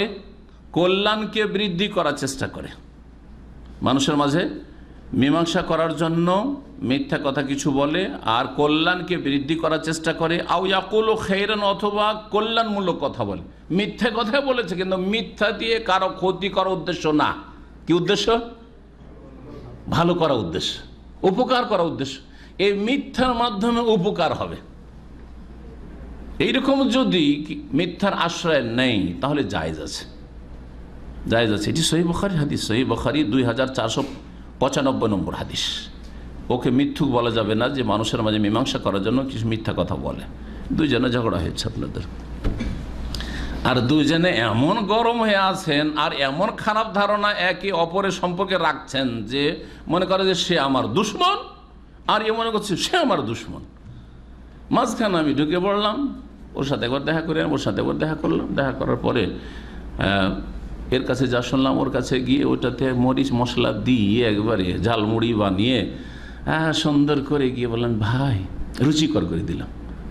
তিক্ত কথা অনেক শুনেছি, খারাপ কথাও শুনেছি, ওগুলো সব আউট। খারাপ কথা কিছু বললাম, খারাপ মন্তব্য করেছে, কিচ্ছু বললাম না, সব লুকিয়ে দিলাম। গিয়ে বললাম যে ভাই আপনার সম্পর্কে সে কিন্তু পজিটিভ, হ্যাঁ আপনার সম্পর্কে সুধারণ না, সে আপনার সাথে যে এইরকম হয়ে গেছে এই জন্য অনুতপ্ত, লজ্জিত, আপনার সাথে সে মিলতে চাই, আপনাকে সালাম দিতে চাই, কিন্তু ভয় করছে কি জিনিস, সালাম দিলে সালাম দিবেন কি নেবেন না। আমার কোনো স্বার্থ আছে এতে? হ্যাঁ, এর কোনো ক্ষতি করলাম না, ওর কোনো ক্ষতি করলাম? কারো ক্ষতি করলাম না, তাই না? কারো ক্ষতি করলাম না। এর যত রাগ ছিল সব ঠান্ডা হয়ে গেল এই কথা শুনে। এও কিছু শোনালো আবেগে, অনেক কথাই শোনালো তার বিরুদ্ধে, সবগুলিকে যেগুলো বিরুদ্ধে শোনালো সবগুলিকে রেখে দিলাম চেপে, আর তার কথাগুলিকে নিয়ে গিয়ে আরও সুন্দর করে সাজিয়ে বললাম যে ভাই আপনার সম্পর্কে খুব ভালো ধারণা, ও চায় আপনার সাথে মিলতে, কিন্তু একটা সুযোগে আছে, চান্সে যে কখন আপনার সাথে মিলতে পারে। বোঝা গেছে? এইরকম মিথ্যা কথা বলা যাবে না? যাবে না? যাবে। স্বামী স্ত্রীর মাঝে এইরকম মিলিয়ে দেওয়ার জন্য, অথবা দুই মুসলিম ভাইয়ের মাঝে, দুটি গোত্রের মাঝে, দুটি দেশের মাঝে, দুটি সম্প্রদায়ের মাঝে, যে কোনো ক্ষেত্রে এইরকম মিথ্যা কথা বলা যাবে। কিসের জন্য? উদ্দেশ্য কি? আপোষ করে দেওয়া, মীমাংসা করে দেওয়া। জি, কত ভালো কাজ তাহলে, যে আল্লাহ মিথ্যার মতো হারামকে জায়েজ করে দিচ্ছেন। অসৎ উদ্দেশ্য যদি হয়তো মিথ্যা কাবিরা গুনাহ, কারো যদি ক্ষতি হয় আপনার মিথ্যার দ্বারা, তাহলে কাবিরা গুনাহ। জি, এমনিও যদি দৈনন্দিন জীবনে এমনি রসিকতা করে মিথ্যা কথা বলে, সেও গুনাহগার। কাবিরা যদি না হয় তারপরেও গুনাহগার। এই জন্য নবী করিম সাল্লাল্লাহু আলাইহি সাল্লাম, এক মহিলা অথবা এক পুরুষ মুঠে কিছু ধরে আছে, আর উটকে ধরতে চেষ্টা করছে, বা কোনো বাচ্চাকে, নবী সাল্লাল্লাহু আলাইহি সাল্লাম কি বলেছেন? যে তোমার কি কিছু দেওয়ার ইচ্ছা ছিল? বলছে হ্যাঁ দেওয়ার ইচ্ছা ছিল। যে তোমার যদি দেওয়ার ইচ্ছা না থাকে আর এমনি মিছামিছি বলো এই আয় আয় আয় দিব, তোকে দেব, তাহলে লাকুতিবা আলাইকে কাযিবা, তোমার একটা মিথ্যার গুনাহ লিখা হইতো। নবী করিম সাল্লাল্লাহু আলাইহি সাল্লাম ওই রকম ভালো মানুষের জন্য জান্নাতের মাঝে, জান্নাতের ভিতরে জায়গার জন্য জামানত নিয়েছেন যে লেমান তারাকাল কাযিব ওয়া ইন কানা মাজিহান, যে রসিকতার ছলে ঠাট্টা মজাক করে যুগ করেও মিথ্যা কথা বলে না। অনেক সময় ঠাট্টা মজাক করে মিথ্যা কথা বলেন না? বলেন না? একজনের স্বভাব হচ্ছে চাবি ফেলে দিয়ে যাওয়া। আছে অনেকের স্বভাব, অফিসে গেলে কোথাও বসলেও টেবিলে চাবি রাখবে বা মোবাইলটা রেখে দেবে, ওর স্বভাব হচ্ছে কিছু একটা ফেলে আসা। এরকম আছে কিছু লোক, না নাই? তো এইরকম করতে একদিন আপনি চাবিটাকে লুকিয়ে এলে, একটু হয়রান করি, আর তারপরে আপনাকে গিয়ে বলছে যে ভাই চাবিটা আছে। না ভাই আমি কোথায় পাবো চাবি আপনার? ভাই এ কামা ফেলে চলে এসছে, এ কামার জন্য পেরেশানে খোঁজাখুঁজি করছে। ভাই এ কামাটা দেখেছে? বলছে না ভাই আপনার এ কামা আমি কি করে জানবো? বলছে না আপনার কাছে মানে না ভাই আমার কাছে নাই বলছি তো। রসিকতা করে বলছে, একটু হয়রান টয়রান করলেন আর তারপরে নিয়ে গিয়ে চাবিটা বা এই কামাটা ধরিয়ে দিলেন। এইটাও ভালো কাজ না, এটাও ভালো কাজ না। অথচ 2-4-10 মিনিট পরে আপনি সত্য কথা বলবেন। জি, নবী করিম সাল্লাল্লাহু আলাইহি ওয়াসাল্লাম বলছেন যারা রসিকতার ছলেও মিথ্যা বলে না তাদের জন্য জান্নাতের জায়গার আমি জামানত নিচ্ছি। কিন্তু এখানে মীমাংসার বিষয়টি কত গুরুত্বপূর্ণ যে দুইজনে মীমাংসা করে আপোষ করিয়ে দেওয়ার জন্য মিথ্যা কথা বলেন। গঠনমূলক ক্ষেত্রে মিথ্যা কথা, তাহলে এই ক্ষেত্রে জি স্বামী স্ত্রী দুজনে মিথ্যা কথা, কিন্তু ডাহা মিথ্যা কথা নাই। আবার অনেকে আবার এই হাদিসের অপব্যাখ্যা করে যে 3টি ক্ষেত্রে মিথ্যা জায়েজ। এখন স্ত্রী প্রেমে লিপ্ত, পরকীয়ায় লিপ্ত, আর স্বামী জিজ্ঞাসা করছে না না না তোমাকে ছাড়া আমি কিছু বুঝি না, চলবে না? অবশ্যই চলবে না, ঠিক না? স্ত্রী নামাজ পড়ে না ঠিক করে, স্বামী যখনই জিজ্ঞাসা করে নামাজ পড়েছে, বলছে কখন নামাজ পড়ে নিয়েছি, ও আগে নামাজ পড়ে নিয়েছি সবসময়। জি, চলবে নাকি? না, এইরকম চলবে না। মিথ্যা কখন চলবে? ভালোবাসেন স্ত্রীকে, কিন্তু যতটা ভালোবাসেন তার চেয়ে বেশি করে বলছেন আপনি একটু, হ্যাঁ, কিছু মশলা দিয়ে আরো। স্ত্রী ভালোবাসে আপনাকে, কিন্তু তার চাইতে বেশি বলছে, আমার জান চাইতে বেশি ভালোবাসে। নিজের জান চাইতে কেউ বেশি ভালোবাসে না। হ্যাঁ, দেখেন ওইরকম জায়গায় পানিতে দুইজন ডুবছেন, তখন দেখেন যে কে চাচা আপনার জান বাঁচা শুরু করে দিবেন তখন, তাই না? হ্যাঁ, তখন বোঝা যাবে যে কে নিজের জানকে ভালোবাসে না, স্বামীকে ভালোবাসে না, স্ত্রীকে বেশি ভালোবাসে। তো কথা হচ্ছে যে এইরকম ক্ষেত্রে, যেই ক্ষেত্রে ধোঁকাবাজি নেই, প্রতারণা নেই, কিন্তু কিছু মিথ্যা কথা বলে খুশি করলাম, আনন্দিত করলাম। যেমন আপনাকে বলছে আপনার স্ত্রী যে 2 বছর তুমি থেকে আসছো, কি নিয়ে আসবে? আরে তুমি যা বলবে তাই নিয়ে আসবে, দিলেন খুশি করে। আর কাজের বেলা সামান্য একটা কিছু নিয়ে গেছেন, ঠিক না? পারলেন না বেশি নিয়ে যেতে, হয়তো আর্থিক সংকট আছে, কিন্তু কথার বেলা আপনি মনে কি আছে যে যা চাইবে তাই নিয়ে যাবো? না, কখনো না, কিন্তু দিলেন খুশি করে। তো এইরকম চলবে, তাই না? এইরকম মিথ্যা কথা বলা। যারা সুবিচার করে, এখন যারা বিচার করে তাদের ফজিলত সম্পর্কে হাদিস, সহিহ মুসলিমের হাদিস, আব্দুল্লাহ বিন আমর রাদিয়াল্লাহু তাআলা আনহু থেকে বর্ণিত। তিনি বলছেন, ক্বালা রাসূলুল্লাহ সাল্লাল্লাহু আলাইহি ওয়াসাল্লাম, ইন্নাল মুকসিতিনা ইনদাল্লাহি আলা মানাবিরা মিন নূরিন আন ইয়ামিনির রহমান। বিচারক যারা, বিচারক সে দেশের রাষ্ট্রনায়ক হতে পারে, দেশের আদালতের জজ, হাকিম, কাজী হতে পারে, আপনার উকিল হতে পারে, ওকালতি করতে গিয়ে অন্যায় করবে না, বরং সঠিক কথাটা তুলে ধরার চেষ্টা করলো। তারপরে থানা প্রশাসন যারা আছে এরা হতে পারে, ইত্যাদিতে যারাই নেতৃত্বে আছে, এরকম নেতা অথবা নেতার প্রতিনিধি প্রত্যেক অঞ্চলে অঞ্চলে যারা আছে, এরা যদি সুবিচার করে অথবা সামাজিক বিচারে যারা বিচার করে, আমার দেশের মণ্ডল, মাতবর, সর্দার, এক এক এলাকায় এক এক নাম দেয়, তো এরা যে বিচার করে থাকে, এদের ফজিলত, যদি তারা ন্যায় পরায়ণ হয় তাহলে তাদের ফজিলত শুনে। ইন্নাল মুকসিতিন ইনদাল্লাহ, আল্লাহর নিকট সুবিচারকারী তারা আল্লাহ পাকের কাছে কোথায় অবস্থান করবে? হাসরের মাঠে। আলা মানাবিরা মিন নূরিন, নূরের মেম্বারের উপর। আল্লাহ পাক রব্বুল আলামিন নূরের মেম্বার তৈরি করবেন, আর ওই মেম্বারের ওপরে আল্লাহ পাক কায়েম করবেন, দাঁড় করবেন কাদেরকে? যারা সুবিচারকারী, বিচার সালিসে সুবিচার করেছে। সেটা পারিবারিক ক্ষেত্রে হতে পারে, বাপ ছেলেদের মাঝে ঝগড়া হয়েছে, ছেলেদের মাঝে বিচার করতে গিয়ে সুবিচার করে, সব বিচার করে, একটা ছেলের দিকে ঝুঁকে আছে, আর এক ছেলের উপর জুলুম অত্যাচার চালাই, শুধু ওর কাছ থেকে টাকা টানতেই থাকে বিদেশ থেকে, আর যেটা বাড়িতে বসে হোটেলে খাচ্ছে, ভাইয়ের হোটেলে খাচ্ছে, ওকে শুধু খাওয়াইতেই আছে। এরকম জুলুম অত্যাচার করবে না, জালেম হবে তাহলে সে বাপ। এরকম মা অনেক সময় জুলুম করে থাকে, একটা বউকে দেখতে পারে, আরেকটাকে দেখতেই পারে না, যতই ভালো খিদমত করুক তারপরও দেখতে পারে না, অবিচার এগুলো। এদের জন্য এই ফজিলত, এরা জালেম। কিন্তু যারা সুবিচার করতে পারবে, যে কোনো ক্ষেত্রে হোক না কেন, তারা নূরের মেম্বারের ওপর অধিষ্ঠিত হবে আইয়ামিনির রহমানে আজ্জা ওয়া জাল্লা, মহান আল্লাহর ডান দিকে, মহান আল্লাহর ডান দিকে। তারপরে আমরা সাধারণত ডান দিককে বাম দিকের ওপর কি দিই? প্রাধান্য দিই। ডান দিকটা আমাদের বাম দিকের চাইতে ভালো, তাই না? ডান হাতটা বামের চাইতে ভালো। তো মানুষ এটা মনে করতে পারে যে আল্লাহর ডান দিক, আল্লাহর বাম দিক আছে, তার মানে বাম দিকটা অত ভালো না যত ভালো ডান দিক, এটা ভাবতে পারে কিনা? সেই জন্য বলছে রাসূলুল্লাহ সাল্লাল্লাহু আলাইহি ওয়াসাল্লাম, ওয়াকিলতা ইয়াদাইহি ইয়ামিনুন, আল্লাহর দুটোই হাত কিন্তু ডান। মানে ডান মানে কি? মানে ডানের মতো বরকতপূর্ণ। আমাদের ডান হাত ভালো কাজের জন্য, বাম হাত খারাপ কাজের জন্য, ময়লা আবর্জনা, পেশাব পায়খানা, কাশ পোটা সব কি দিয়ে? বাম হাত দিয়ে। আর মুসাফাও বাম হাতে, আবার এটা কেমন কথা হইল? মুসাফা ভালো কাজ কিনা? মুসাফা ভালো কাজ না খারাপ কাজ? ভালো কাজ। তো মুসাফা ডান হাতে হবে, ডান হাত ডান হাতের সাথে মিলবে ভালো কাজ যখন। তো মুসাফা যখন 4 হাতে করবেন, যেই হাতটাই পেশাব আপনি পরিষ্কার করছেন, পায়খানা পরিষ্কার করছেন, আপনার নাক পরিষ্কার করছেন, সেই হাতটা আমার হাতের সাথে লাগিয়ে দিচ্ছে, এটা ভালো কাজ করছেন।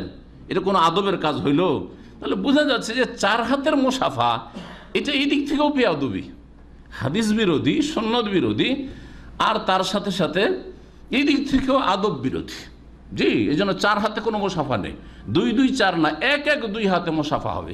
আর মুসাফা হবে ভালো হাত দিয়ে ভালো কাজ, ভালো হাত দিয়ে হবে, ডান হাত দিয়ে হবে। এই ছিল নবী করিম সাল্লাল্লাহু আলাইহি ওয়াসাল্লামের হাদিস যে আল্লাহ পাক রব্বুল আলামিনের দুটোই ডান হাতের মতো, মানে দুটোই বরকতপূর্ণ হাত। আল্লাযীনা কারা তারা আল্লাযীনা ইয়াদিলুনা ফি হুকমিহিম, কারা আল্লাহ পাকের নূরের মেম্বারের উপর অধিষ্ঠিত হবে যারা তাদের বিচারে সুবিচার কায়েম করে।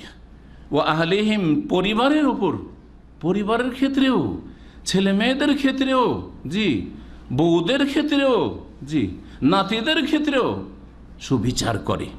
ওমা ওয়ালু, আর যে কোনো নেতৃত্ব দেওয়া হবে নেতৃত্বের ক্ষেত্রে সুবিচার কায়েম করে।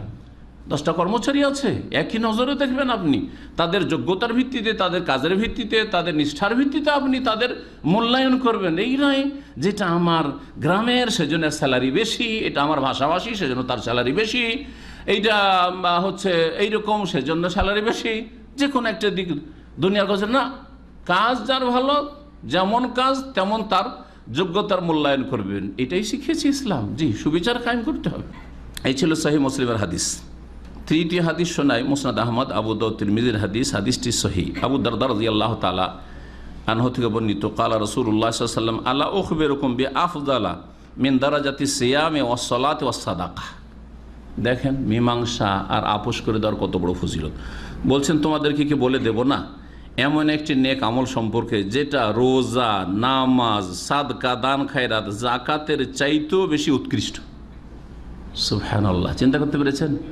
নামাজ, সাদাকা আর সিয়াম, রোজা এগুলির চাইতেও বেশি ফজিলতের। কারণ নামাজের উপকারিতা যে নামাজ পড়বে তার সাথে সীমিত, ঠিক না? আমার নামাজ আমার জন্য, ব্যক্তি জীবনের জন্য, ঠিক না? আমার রোজা আমার ব্যক্তি জীবনের জন্য, আমার সাদকা আমার জন্য এবং যাকে সাদকা করলাম তার জন্য। কিন্তু মীমাংসার ক্ষেত্রে কয়েকশো, একজনের দ্বারা কয়েকশো, কয়েক হাজার, কয়েক লক্ষ মানুষের মাঝে মীমাংসা হইতে, আপোষ হইতে পারে, পারে না? পারে না? হ্যাঁ, কয়েক লক্ষ লোক উপকৃত হইতে পারে একটা সুবিচারের মাধ্যমে। এই দিক থেকে বলা হয়েছে উৎকৃষ্ট। সেটা কি আমল, কি? কালু বালা ইয়া রাসূলুল্লাহ, অবশ্যই বলে দেন। এত যখন ফজিলত নামাজের চাইতে, সাদাকার চাইতে, রোজার চাইতেও বেশি উত্তম আমল, আফজাল আমল, কাল ইসলাহ জাতিল বাইন, আপোষের মীমাংসা করে দেওয়া, সালিস করে দেওয়া, এটা হচ্ছে সবচাইতে ভালো কাজ। নামাজ, রোজা এগুলির চাইতে ভালো কাজ। ওয়া ফাসাদ জাতিল বাইন আল হালিকা, আর আপোষের সম্পর্কের অবনতি ঘটা, আপোষে দ্বন্দ্ব সৃষ্টি হওয়া, এটি হচ্ছে ধ্বংসকারী। হালেকা মানে ধ্বংসকারী, হালাক মানে মাথা মুন্ডন করা। মাথা মুন্ডন করলে যেমন একটিও আর চুল খুঁজে পাওয়া যায় না মাথায়, মাথার নেড়া, ঠিক তেমনি সম্পর্ক খারাপ হয়ে গেলে তাতে আর কোনো কল্যাণ থাকে না, কোনো কাজ হবে না, এখানে সর্বনাশ। যখন মুসলিম জাতির সম্পর্কে অবনতি ঘটেছে, কাফেররা সাহস করেছে মুসলিমদের ক্ষেত্রে, কথা ঠিক কিনা? আল্লাহ যেন কোরআনে কারিমে সতর্ক করে, ওয়ালা তানাজাউ, দেখো মুসলিমরা তোমরা আপোষের লড়াই ঝগড়া করিও না। রাজনৈতিক লড়াই, হ্যাঁ, দেশীয় লড়াই, ধর্মীয় লড়াই, আকিদার ক্ষেত্রে লড়াই, একজন শিরিক আর একজন তাওহীদ, আর একজন সুন্নত আর একজন বিদআত। বিদআত কি সুন্নত বলছে, হ্যাঁ, এই নিয়ে আপোষের লড়াই শেষ না, ফিরকা দল উপদলের শেষ নাই। ফাতাফশালু, তখন তোমরা দুর্বল হয়ে পড়বে। যদি ঝগড়া বিবাদ সৃষ্টি করো তাহলে দুর্বল হয়ে পড়বে। তাজহাবা রিহুকুম, তোমাদের যে একটা দাপট আছে কাফেরদের সামনে সেটা শেষ হয়ে যাবে, আল্লাহ বলছেন। ওয়া ফাসাদু জাতিল বাইন আল হালিক, নবী বলছেন যে মানুষের মাঝে যখন সম্পর্কের অবনতি ঘটে, বিপর্যয় সৃষ্টি হয়, তখন সেটা মানুষকে সর্বনাশ করে ফেলে। যেমন মাথা মুন্ডন করলে মাথায় আর কোনো চুল নেই। আসমা বিনতে ইয়াজিদ রাদিয়াল্লাহু তাআলা আনহা থেকে বর্ণিত, তিনি বলছেন কালা রাসূলুল্লাহ সাল্লাল্লাহু আলাইহি ওয়াসাল্লাম, রাসূলুল্লাহ সাল্লাল্লাহু আলাইহি ওয়াসাল্লাম বলেছেন, লা ইয়াহিলুল কাযিবু ইল্লা ফি সালাস, তিনটি ক্ষেত্রে একমাত্র মিথ্যা হালাল। মিথ্যা কখনো হালাল না, একমাত্র কয়টি ক্ষেত্রে? তিনটি ক্ষেত্রে। যেদিকে ইঙ্গিত করলে একটু আগে বলছেন, ইউহাদ্দিসু রাজুলু ইমরাতাহু, মানুষ তার স্ত্রীর সাথে কথা বলছে, লিউরদিয়াহা, আর দেখছে স্ত্রী রাজি হতে চায় না, তখন ওকে রাজি করার জন্য মিথ্যা। তাহলে সবসময় না 24 ঘন্টা মিথ্যা বলতে থাকবেন স্বামী, এটাও জায়েজ নয়। আর যখন তখন শুধু ক্ষতি হচ্ছে তারপরে মিথ্যা বলতে থাকবেন, এটাও জায়েজ নয়। আর স্ত্রীও যখন তখন মিথ্যা বলতে থাকবে, এটাও জায়েজ নয়। কিসের জন্য? রাজি হচ্ছে না, স্ত্রীকে খুশি করার জন্য কি বলা? মিথ্যা বলা। আপনার স্ত্রী, অনেকে এখানে পরিবার যারা নিয়ে আছেন, মনে করেন ছুটি যেতে চাইছে, আসলে আপনি পারবেন, এই মাসে আমি এই বছরে ছুটি যাবো, এক্ষুনি ছুটি যাবো, পারবেন না। কিন্তু যদি না পারবো না আমি, সাথে সাথে কি হবে, এই তো বাঁকা হাড্ডি দিয়ে তৈরি, ভেঙে যাবে না ভাঙবে না? যখন কড়া করে ধরবেন তো ভেঙে যাবে, তো অসুবিধা নেই ইনশাআল্লাহ। হ্যাঁ, আমি চেষ্টা করছি, ঠিক না? কিন্তু আপনি যে করবেন এটা আপনি সাহস পাচ্ছেন না যে আমি যে এটা পুরো করে দিতে পারবো। এরকম বহু উদাহরণ হইতে পারে, জি বহু উদাহরণ হইতে পারে। তোমাকে এই করে এটা করে দিতে হবে, ওর বোনের বিয়ে আছে, এই দিতে হবে ওই দিতে হবে, চাইছে না, 1 পয়সা দেবো না, তাহলে কি হবে অবস্থা? দুপুরের খাবার তৈরি হয়নি, এসে দেখছেন যে খাবারই তো আপনার যা পাকায়নি, কেন? আমার বোনকে তুমি কিছু দিবে না, কি তোমাকে খাওয়ার লাভটা কি, ঠিক না? এইরকম করলে হবে না, বলতে হবে যে ঠিক আছে ইনশাআল্লাহ ইনশাআল্লাহ। ও চাইছে হয়তো 5,000 রিয়ালের একটা অলংকার চাইছে, আর আপনি 1,000 দিলেন, আপনি দিলেন, কিন্তু ইনশাআল্লাহ ইনশাআল্লাহ করলেন, দেবো ইনশাআল্লাহ, যথাসাধ্য আমি চেষ্টা করছি। দেবো না কেন? তোমাকে দেবো না, তোমার বোনকে দেবো না, তো কাকে দেবো, ঠিক না?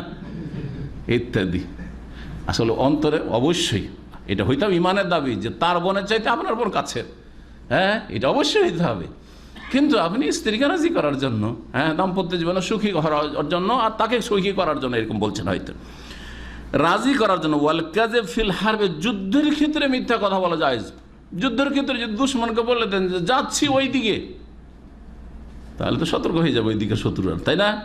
এই জন্য নবী করিম সাল্লাল্লাহু আলাইহি সাল্লাম কি করতেন? তৌরিয়া করতেন, ঘুরিয়ে পেঁচিয়ে কথা বলতেন, সরাসরি ডাহা মিথ্যা না, একটু ঘুরিয়ে কথা বলতেন, এমনভাবে বলতেন বুঝতে পারতো না, হ্যাঁ, যে কোন দিকে যাচ্ছেন নবী সাল্লাল্লাহু আলাইহি সাল্লাম। কখনো এটা প্রকাশ করতেন না যে মক্কা বিজয়ের জন্য আমরা অমুক তারিখে বেরোচ্ছি, সফরে যাচ্ছেন কোথাও, তাবুকের জন্য বেরোচ্ছি, তাবুকের বেলা বলে দিয়েছিলেন, কারণ তাবুকের ওইরকম প্রস্তুতি নিতে হবে, আর এই খ্রিস্টান শক্তি তখন বড় একটি শক্তি ছিল, সুতরাং সবকে জানিয়ে দিতে হবে, জানিয়েই বেরিয়েছিলেন। কিন্তু বাকি সমস্ত জেহাদগুলিতে নবী করিম সাল্লাল্লাহু আলাইহি সাল্লাম কখনো তার লক্ষ্য উদ্দেশ্যের কথা বলেনি যে কোন দিকে যেতে চাইছেন তিনি।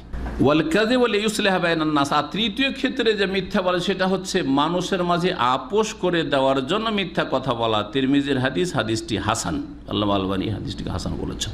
কিন্তু কতটুকু মিথ্যা কথা চলবে একটু আগে তার ব্যাখ্যা করলাম। জুবাইর বিন আওয়াম রাদিয়াল্লাহু তাআলা আনহু থেকে বর্ণিত, তিনি বলছেন যে নবী করিম সাল্লাল্লাহু আলাইহি ওয়াসাল্লাম বলেছেন, দাব্বা ইলাইকুম দাউল উমাম, বিজাতিদের রোগ তোমাদের মাঝে সংক্রমণ করে এসছে। কাফের ইহুদি নাসারাদের মধ্যে যে রোগগুলি ব্যাধিগুলি ছিল সেগুলি মুসলিম উম্মতের মধ্যে চলে এসছে, ঢুকে পড়েছে।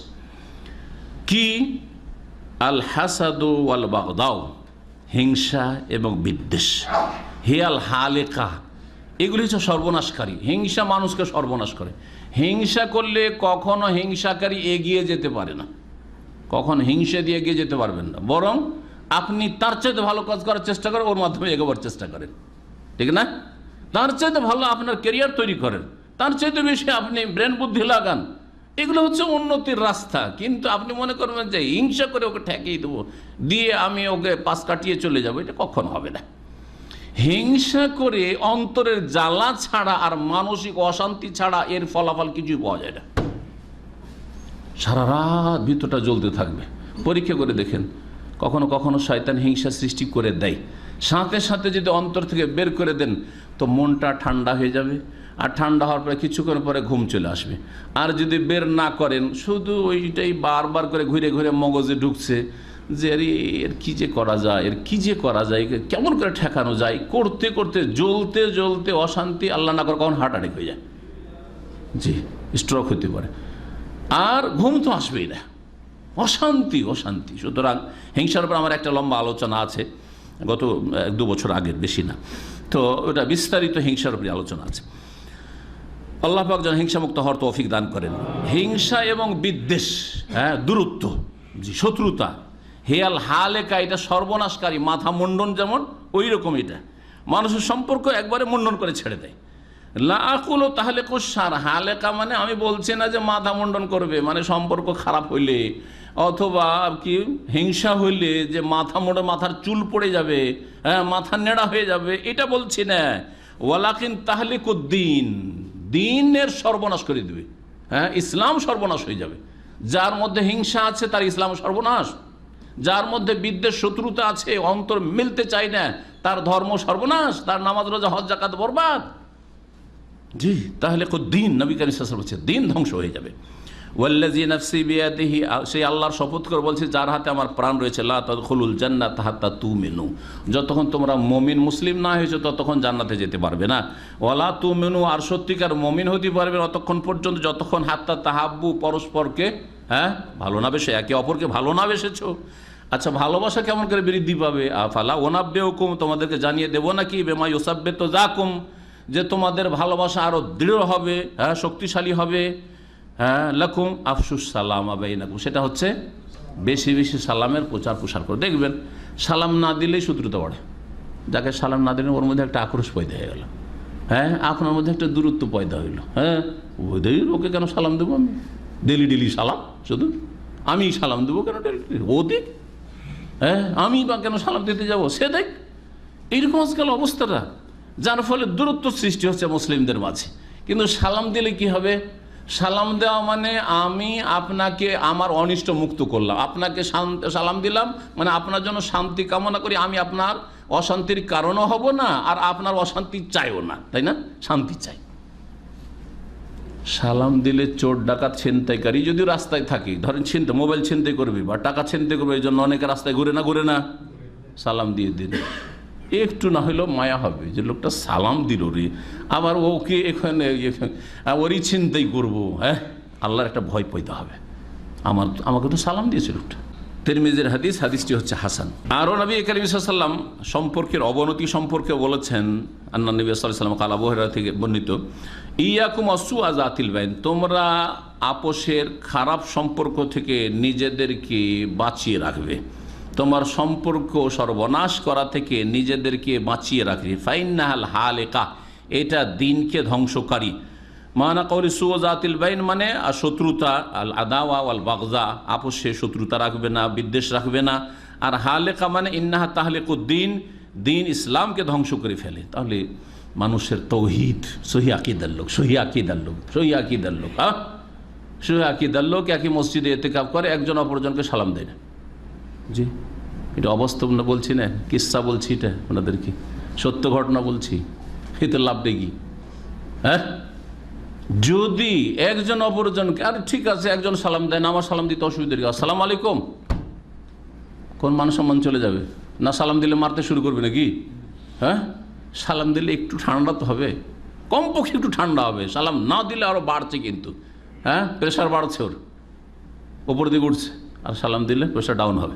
সেই আকীদার লোক, 5 ওয়াক্ত নামাজি, দেখছেন যে এই গেট দিয়ে ঢুকলো আর এইদিকে লেগে গেল, তখন আরেক দিকে আপনি লাগতে দেখছেন, পাশে তো লাগবেন না। এই নামাজ পড়ে লাভ দেখি, এই নামাজ দিয়ে শুধু জান্নাত যাবেন? যে ও যেহেতু ডান দিকে লেগেছে আমি বাম দিকে লাগবো, ও যদি যেহেতু এখানে লেগেছে ওর পাশাপাশি আমি দাঁড়াবো না, এই গেট দিয়ে ঢুকে আমি ওই গেট দিয়ে ঢুকবো না। এই মসজিদেও নামাজ পড়ে আমরা আর একটা মসজিদ তৈরি করবো। কয়েকদিন আগে এক ভাই বলছে একই মহল্লাতে পাশাপাশি দুটো মসজিদ তৈরি করবে। এখন ফতুয়া নিয়ে ও দুটোকে জায়েজ, আমি বললাম যে না, দ্বিতীয় মসজিদ জায়েজই নাই। আকিদার ভিত্তিতে বলছে, আকিদার ভিত্তিতে দুটো মসজিদও হচ্ছে না।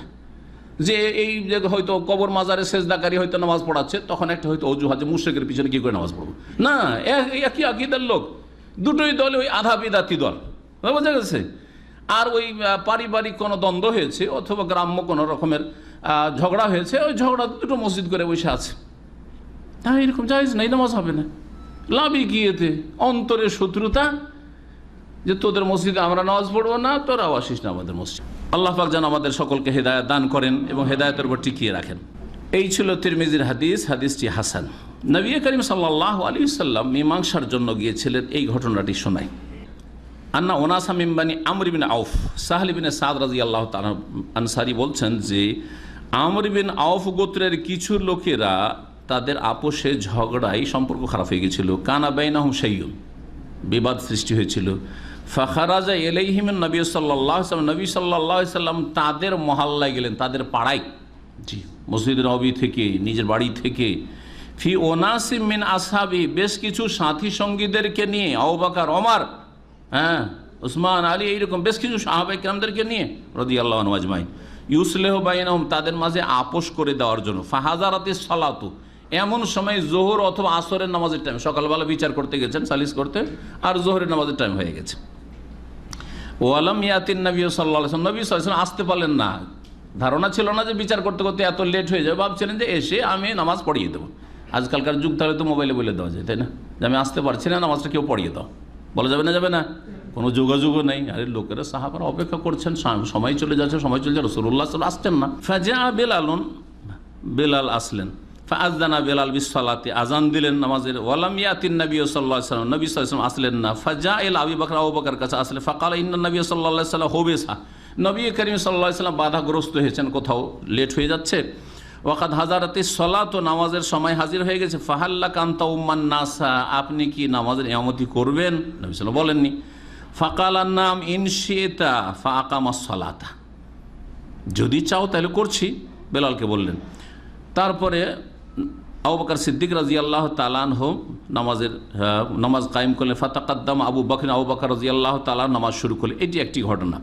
সুম্মা জাআন নবী সাল্লাল্লাহু আলাইহি ওয়াসাল্লাম ইয়ামশি ফি সুফুফি, ওই সময় নবী করিম সাল্লাল্লাহু আলাইহি ওয়াসাল্লাম এসে পৌঁছে গেছেন, জামাত এদিকে শুরু হয়ে গেছে। হাত্তা কামা ফি সাফিল আওয়ালে, প্রথম কাতারে নবী করিম সাল্লাল্লাহু আলাইহি ওয়াসাল্লাম দাঁড়িয়ে গেলেন। ফা আখাযান নাসু বিতাসফিহি হাত্তা আকসারু, লোকেরা তখন কি করতে লেগেছে? তালি দেওয়া শুরু করেছে, বা এরকম করে তালি দেওয়া শুরু করেছে। লোকেরা জানতো না যে নামাজের মধ্যে কোনো কিছু ঘটলে সুবহানাল্লাহ বলতে হবে, এই মাসলা হয়তো জানতো না। তালি দেওয়া শুরু করেছে। তালিটা কার জন্য? মহিলাদের জন্য। জি, দিনে ইসলামের মাসলা মাসাইল সাহাবারা শিখছেন এখন।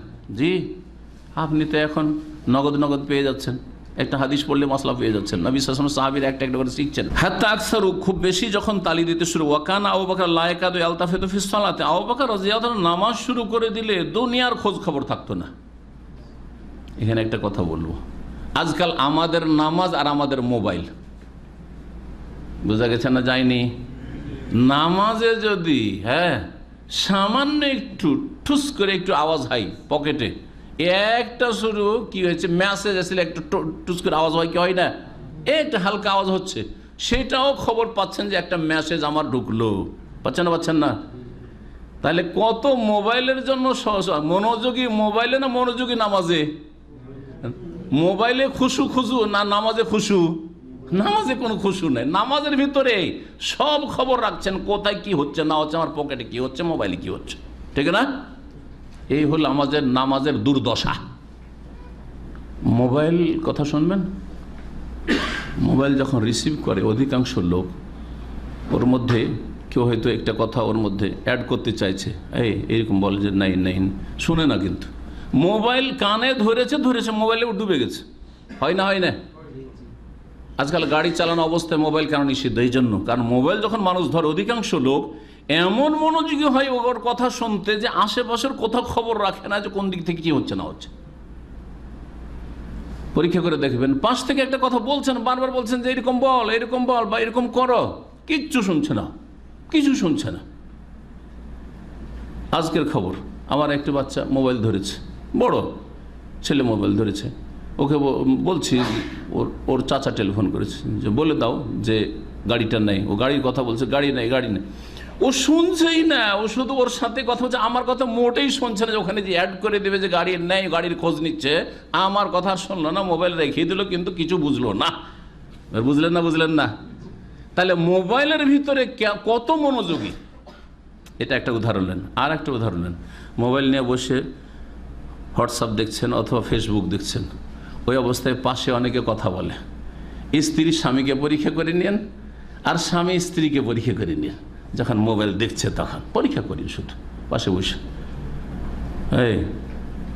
কি খবর আজকের, খুব বেশি যদি হুঁ করবে, কিন্তু দেখছে ওইদিকে, কথা বলছে মোবাইলের সাথে।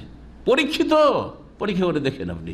জি, সুবহানাল্লাহ। তাহলে মোবাইলের ভিতরে কত মনোযোগী হয়েছি, কিন্তু নামাজে সব কিছু টের পাচ্ছেন আপনি। তার মানে আল্লাহর সাথে সম্পর্ক আমাদের এত দুর্বল, নামাজের সাথে সম্পর্ক এত কমজোর যে দুনিয়ার সমস্ত কিছুর ক্ষেত্রে মনোযোগী, এমনকি নামাজের অবস্থাতে। একদিকে নামাজ রাখেন, একদিকে মোবাইল রাখেন, কোনটাতে বেশি মনোযোগী হইতে পারছেন, এই দিয়ে আল্লাহর কাছে তওবা করেন, ইস্তেগফার করেন, ত্রুটি স্বীকার করেন আল্লাহর কাছে যে আল্লাহ, আমি যখন মোবাইল ধরি তখন দুনিয়ার খোঁজ খবর রাখি না, আমি যখন নেট দেখি তখন কিছু পড়ি তখন কোন খোঁজ খবর রাখি না, আর নামাজ পড়ছি তখন সব খবর কি করে রাখছি। নামাজ চলা অবস্থায় সামান্য একটু গন্ধ হচ্ছে, নাকে টের পাচ্ছেন, ওটারও খবর রাখছেন আপনি। হ্যাঁ, পাশে একটা লোকের সিগারেটের গন্ধ হচ্ছে অথবা গায়ের গন্ধ হচ্ছে, টের পাচ্ছেন না? পাচ্ছেন না? যদি নামাজে সাহাবাই কেরামদের মতো ডুবতে পারতেন তো কারো গন্ধেরও খোঁজ খবর রাখতেন না, আর আশেপাশে কি হচ্ছে না হচ্ছে কোনো খোঁজ খবর রাখতেন না। এইরকম ছিল সাহাবাই কেরামদের নামাজ রাসূলুল্লাহ সাল্লাল্লাহু আলাইহি ওয়াসাল্লাম পড়ে। তাই তো বলছেন যে রাদিয়াল্লাহু তাআলা যখন নামাজ শুরু করতেন, লা ইয়াকাদু ইয়ালতাফিতু ফিস সালাতে, নামাজের ভিতরে অন্য কোনো দিকে মনোযোগী হইতেন না, কোনো খবর নাই। লোকেরা যে এত তালি বাজাচ্ছে উনি কিছু টেরই পাচ্ছেন না। এটা অসম্ভব মনে হবে আজকালকার নামাজিদের জন্য, আমাদের জন্য। কিন্তু যখন মোবাইলের সাথে কম্পেয়ার করব, তুলনা করব, তখন বুঝতে পারবো যে আমরা যেমন মোবাইলে মনোযোগী হয়েছি তার চাইতে বেশি তারা নামাজে মনোযোগী ছিলেন, নামাজে মনোযোগী ছিলেন। ফালতাফাতা, যখন খুব বেশি তারা এরকম তালি বাজাতে শুরু করেছে তখন একটু ঘুরে দেখছেন যে কি হয়েছে। দেখছেন নবী সাল্লাল্লাহু আলাইহি ওয়াসাল্লাম চলে এসছেন। ওয়ারাআহু, তার পিছনে, ফাআশারা ইলাইহি বিয়াদি ফাআমারাহু আন ইউসাল্লিয়া কামা হুয়া ফারাফা আবু বকর ইয়াদাহু। নবী সাল্লাল্লাহু আলাইহি ওয়াসাল্লাম বললেন যে না না না না, ইশারা করলেন যে নামাজ তুমি যখন শুরু করে দিয়েছি, ইমামতি শুরু করেছো, পড়ো পড়ো পড়ো, এরকম ইশারা করছেন। কিন্তু আবু বকর সিদ্দিক রাদিয়াল্লাহু তাআলা শুনলেন না যে নবী চলে এসেছে, আমি কেন নামাজ পড়াবো। আবু বকর সিদ্দিক রাদিয়াল্লাহু তাআলা তার হাতের ইশারা করে আল্লাহ পাকের প্রশংসা, আলহামদুলিল্লাহ ওয়া আসনা, আল্লাহ পাকের গুণগান করলেন। সুম্মা রাজাল কাহকারা, পিছন দিকে সরে গেলেন, পিছন দিকে সরে গেলেন। ওরা আহু হাত্তা দাখালা ফিসাফে, কাতারে ঢুকে পড়লেন। ওয়া তাকাদ্দামান নবী, নবী সাল্লাল্লাহু আলাইহি সাল্লাম মেহরাবে ইমামের জায়গায় এগিয়ে গেলেন।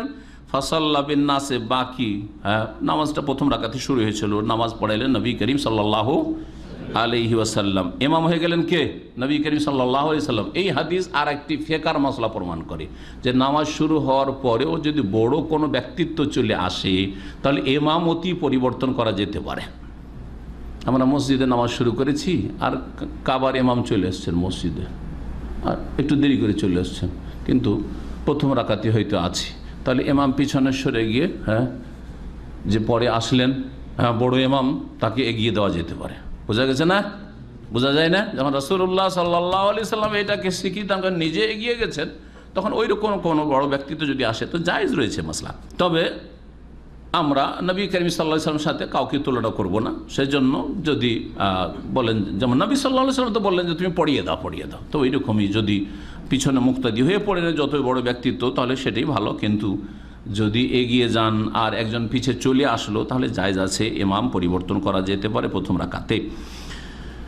নামাজ যখন শেষ হলো, আকবাল আলান নাস ফাকাল ইয়া আইয়ুহান নাস ইযা নাবাকুম শাইউন ফি সালাতিকুম, হে লোকেরা যখন তোমাদের নামাজে কোনো এই রকমের পরিস্থিতি হবে, আখাযতুম বিতাসফিহ, তোমরা তালি বাজাতে শুরু করবে। না না, তালি বাজায় না, ইন্নামাত তাসফিহু লিন-নিসা, এই তালি বাজানো এটা মহিলাদের কাজ। তালি বাজানো কার কাজ? ভুল টুল হইলে বা কিছু হইলে, ধরেন একটা সাপ বিচ্ছু আছে, কোনো একটা দুর্ঘটনা ঘটে গেছে, শুধু ভুলের ক্ষেত্রে নয়, এটা ইমামকে জানাবেন যে তাড়াতাড়ি নামাজটা শেষ করেন। মহিলারা তালিবাজি, আর পুরুষরা কি করে? আল্লাহ আকবার না সুবহানাল্লাহ? সুবহানাল্লাহ। কিন্তু আমাদের হানাফি ভাইরা কি করে? ভুল হইলে আল্লাহ আকবার। কোথায় যে বেরো আল্লাহ পাকি ভালো জান, তাদের ফেকার কেতাবও নেই, হাদিসে তো নাই, ফেকার কেতাবও নাই, মন গড়া এগুলো কথা। মান্না বাহু শাইউন ফি সালাতি, কারো যদি নামাজে এইরকম কোনো পরিস্থিতি, ফালিয়াকুল সুবহানাল্লাহ, কি বলবে? ফালিয়াকুল সুবহানাল্লাহ। পুরুষরা সুবহানাল্লাহ বলবেন, আল্লাহ আকবারের বেদাত করবেন না। ভালো করে শোনালেন। ফাইন্নাহু লা ইয়াসমু আহাদুন ইল্লা ইলতাফাতা ইয়া আবা বকর, হ্যাঁ মা মানাকা হিনা আশারতু ইলাইক, যে কেউ যখন সুবহানাল্লাহ শুনবে তাহলে ঘুরে দেখবে যে কি হচ্ছে, এদিক ওদিক ডানে ঘুরে দেখবে একটু, হ্যাঁ পুরোপুরি ফেরা যাবে না, কারণ পুরোপুরি ফিরলে নামাজ নষ্ট হয়ে যাবে। হে আবু বকর, তোমাকে যে বললাম যে ইশারা করে ইঙ্গিত করে যে তুমি নামাজটা পড়িয়ে দাও, তাহলে তো সাল্লিবিন নাস, নামাজ কেন পড়ালে না?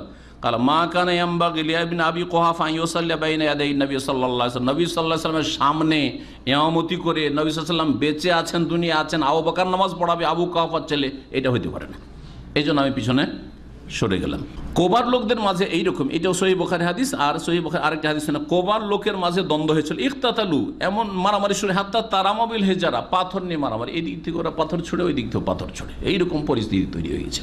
যে কোনো একটা ঘটনা নিয়ে ফাউখবিরা রাসূলুল্লাহ বিযালিকা, এই সম্পর্কে যখন রাসূলুল্লাহ বলা হইল, কাল ইযহাবু বিনা নুসলিহু বাইনাহু, চলো আমরা সকলে যাই, এবং তাদের মাঝে আপোষ করে দিই, মীমাংসা করে দিই।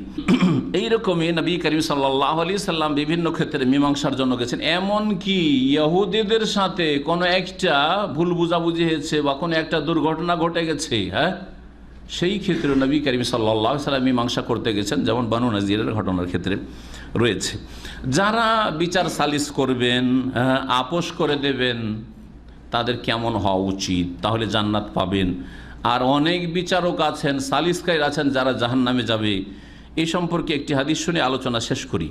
প্রিয় নবী সাল্লাল্লাহু আলাইহি ওয়াসাল্লাম বলছেন, আল কোদাতু সালাসুন, বিচারক যারা, তারা হচ্ছে 3 শ্রেণীর। ইসনানে ফিন্নার, 2 শ্রেণীর বিচারকরা জাহান্নামে যাবে। ও ওয়াহিদুন ফিল জান্নাতে, 1 শ্রেণীর বিচারকরা জান্নাতে যাবে। কারা জান্নাতে আর কারা জাহান্নামে? রাজুলুন আলিম আল হাক্কা, একজন বিচারক বা 1 শ্রেণীর বিচারক যে সত্যটাকে জানলো, যাচাই বাছাই করলো যে সত্য কার সাথে, ন্যায্য হক কার এখানে, আর কে না হক। ফাকাজা বিহি, আর জানার পরে সেই অনুযায়ী বিচার করলো। তাহলে আগে কি করতে হবে? ইজতিহাদ, চেষ্টা চালাইতে হবে সঠিক বিষয়টির তদন্ত করার। এটা হচ্ছে প্রথম দায়িত্ব, যাকে ইজতিহাদ বলে আরবি ভাষায়। আর দ্বিতীয় পদক্ষেপ হচ্ছে জান্নাতে যাওয়ার জন্য যে সেই অনুযায়ী সুবিচার কায়েম করা। ফাহুয়া জান্নাহ, এই লোক জান্নাতে যাবে যদি হককে জেনে হক অনুযায়ী বিচার করে। ওয়ারাজুলুন কাযালিন নাস, আর একজন লোক মানুষের জন্য বিচার করলো আলা জাহলিন, অজ্ঞতার সাথে, আরে বুঝাবুঝি নেই। এই সে বসলো, বলছে আমার বেশি টাইম নাই, কি হয়েছে তোমাদের? আর কিছু শোনা শুনি না, যাও এইটা তোমরা করো, এটা তোমরা করো, যাও। জমি জায়গার একটা ঝগড়া ছিল, বুঝাবুঝি নাই যে কার জমি, হ্যাঁ ধরিয়ে দিল, যা আদা আদি করে না, কিছু বুঝলো না, করি একটু দখল নেই, হ্যাঁ 1 পয়সার সেখানে দখল নেই, দিয়ে দিল, অর্ধেক ভাগ করে চলবে, জাহান্নামে যেতে হবে। এক হচ্ছে অজ্ঞতা, বিষয়টিকে বুঝলো না। আর দ্বিতীয় ওয়ারাজুলুন যারা ফিল হুকম, দ্বিতীয় শ্রেণীর লোক জাহান্নামে যাবে যারা, তারা হচ্ছে বিষয়টা বুঝে। আর অধিকাংশ আমাদের দেশে বিচার সালিস যারা করে সামাজিক, তারা বুঝে সেই লোকটা নিরীহ লোক আসলে, কিন্তু এর পক্ষে বিচার করলে তো দুনিয়ার কোনো স্বার্থ নেই। এই দল ভারী আছে, এদেরকে আমার ফেভার রাখতে হবে, এদের কাছ থেকে ভোট নিতে হবে চেয়ারম্যান হইলে, হ্যাঁ এমপি হইলে, আর তারপরে এদের বিরুদ্ধে বিচার করলে আবার আমারও খবর আছে, হ্যাঁ ক্ষয়ক্ষতির ভয় আছে, ইত্যাদি ইত্যাদি। তো বিচার করিও না, সোজা কথা, বিচার সরকারকে পৌঁছে দাও। বিচারই সামাজিক বিচারের কোনো প্রয়োজন নেই, সোজা সরকার আছে, প্রশাসন আছে, সেখানে পৌঁছে দাও যদি অনিষ্টের ভয় থাকে তাহলে। দ্বিতীয় যে জাহান্নামে যাবে বিচারক, সে হচ্ছে হ্যাঁ বিষয়টিকে জানলো তদন্ত করে, বা এমনিতেই জানে যে কার হক আর কার হক নয়, তারপরে বিচারের ক্ষেত্রে জুলম করলো, ফাহুয়া ফিন্নার, সেও জাহান্নামে যাবে।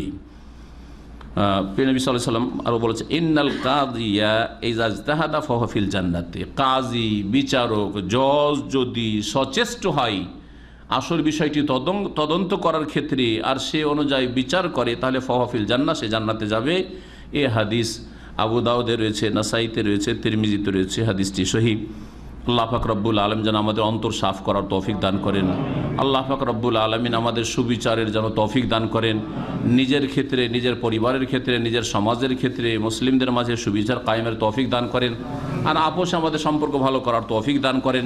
সূরা হাশরের আয়াত নম্বর 10-এ একটি দোয়া রয়েছে, এই দোয়াটি খুব বেশি বেশি পড়বেন। আল্লাহ পাক রব্বুল আলামিন আমাদেরকে শিখিয়েছেন মানুষের সাথে সম্পর্ক ভালো রাখার ক্ষেত্রে, অন্তরকে পরিষ্কার পরিচ্ছন্ন রাখার ক্ষেত্রে, অন্তরে হিংসা বিদ্বেষ শত্রুতা যেন না থাকে। যদি কোনো কথা হয়ে যায়, উচ্চবাচ্য কোনো কথা হয়ে যেতে পারে, সাথে সাথে ঠান্ডা হয়ে যান, আর তারপরে সালাম দিয়ে দেন, কী ভাই ভালো আছেন, নিজে থেকে বলেন, একটু ছোটোই হলেন, তখনকার মতো মনে হলো যে আমি একটু ছোট হয়ে গেলাম, আল্লাহর কাছে অনেক বড় হইলেন, আপনি অনেক বড়, আপনি আল্লাহর কাছে হয়ে গেলেন। জি, রব্বানা গফির লানা, আল্লাহ শিখাচ্ছেন, হে আল্লাহ আমাদেরকে মাফ করে দাও। ওয়ালি ইখওয়ানিনা আল্লাযীনা সাবাকুনা বিল ঈমান, আর আমাদের ওই সমস্ত ভাইদেরকে, মুসলিম ভাই বোনদেরকে মাফ করে দাও যারা আমাদের পূর্বে ঈমানের অবস্থায় মুসলিম মুমিন হয়ে চলে গেছে। ওয়ালা তাজাল ফি কুলুবিনা গিল্লাল লিল্লাযীনা আমানু, আর যারা মুমিন মুসলিম তাদের বিরুদ্ধে আমাদের অন্তরে কোনো রকমের হিংসা বিদ্বেষ শত্রুতা কালিমা কিছুই রাখিও না, অন্তরকে পরিষ্কার করার তৌফিক দাও। এটা শুধু মুখে পড়লে হবে না, অন্তর থেকে বলতে হবে, ওয়ালা তাজাল ফি কুলুবিনা গিল্লাল লিল্লাযীনা আমানু। যে কোনো মুমিন মুসলিম, আমার আত্মীয় হোক আর নাই হোক, কারণ আত্মীয়র সাথে মেলার অনেক সময় স্বার্থ আছে, হ্যাঁ ব্যবসা ওর সাথে জড়িত, সুতরাং ওর সাথে আমার স্বার্থ আছে, স্বার্থ বলে নাই, আল্লাহর হস্তে আমার মুসলিম ভাই, সুতরাং মুমিনের বিরুদ্ধে আমার অন্তরে যেন কোন রকমের হিংসা বিদ্বেষ শত্রুতা না থাকে। রব্বানা ইন্নাকা রাউফুর রাহিম, হে আমাদের প্রতিপালক তুমি বড়ই স্নেহশীল আর তুমি বড় দয়ালু। এই দোয়া যার মুখস্থ আছে বেশি বেশি পড়বেন, আর অন্তর থেকে পড়বেন, আর জবানে সেটা উচ্চারণ করবেন। আর যার মুখস্থ নেই মুখস্থ করে নেবেন। আল্লাহ পাক যেন আমাদের অন্তরকে পরিষ্কার করার তৌফিক দান করেন, আমাদের সম্পর্কে ভালো রাখার তৌফিক দান করেন। আল্লাহ পাক মুসলিমদের মাঝে ঐক্য আল্লাহ পাক রব্বুল আলমীর জন্য তৌফিক দান করেন। আল্লাহ পাক রব্বুল আলমিন আমাদের দিন দুনিয়ার সার্বিক কল্যাণ যেন দান করেন। অতীতে যেসব ভুল ভ্রান্তি হয়েছে আল্লাহ যেন আমাদেরকে ক্ষমা করে দেন। সুবহান রাব্বিকা রাব্বিল ইজ্জাতি আম্মা ইয়াসিফুন ওয়া সালামুন আলাল মুরসালিন ওয়ালহামদুলিল্লাহি রাব্বিল আলামিন।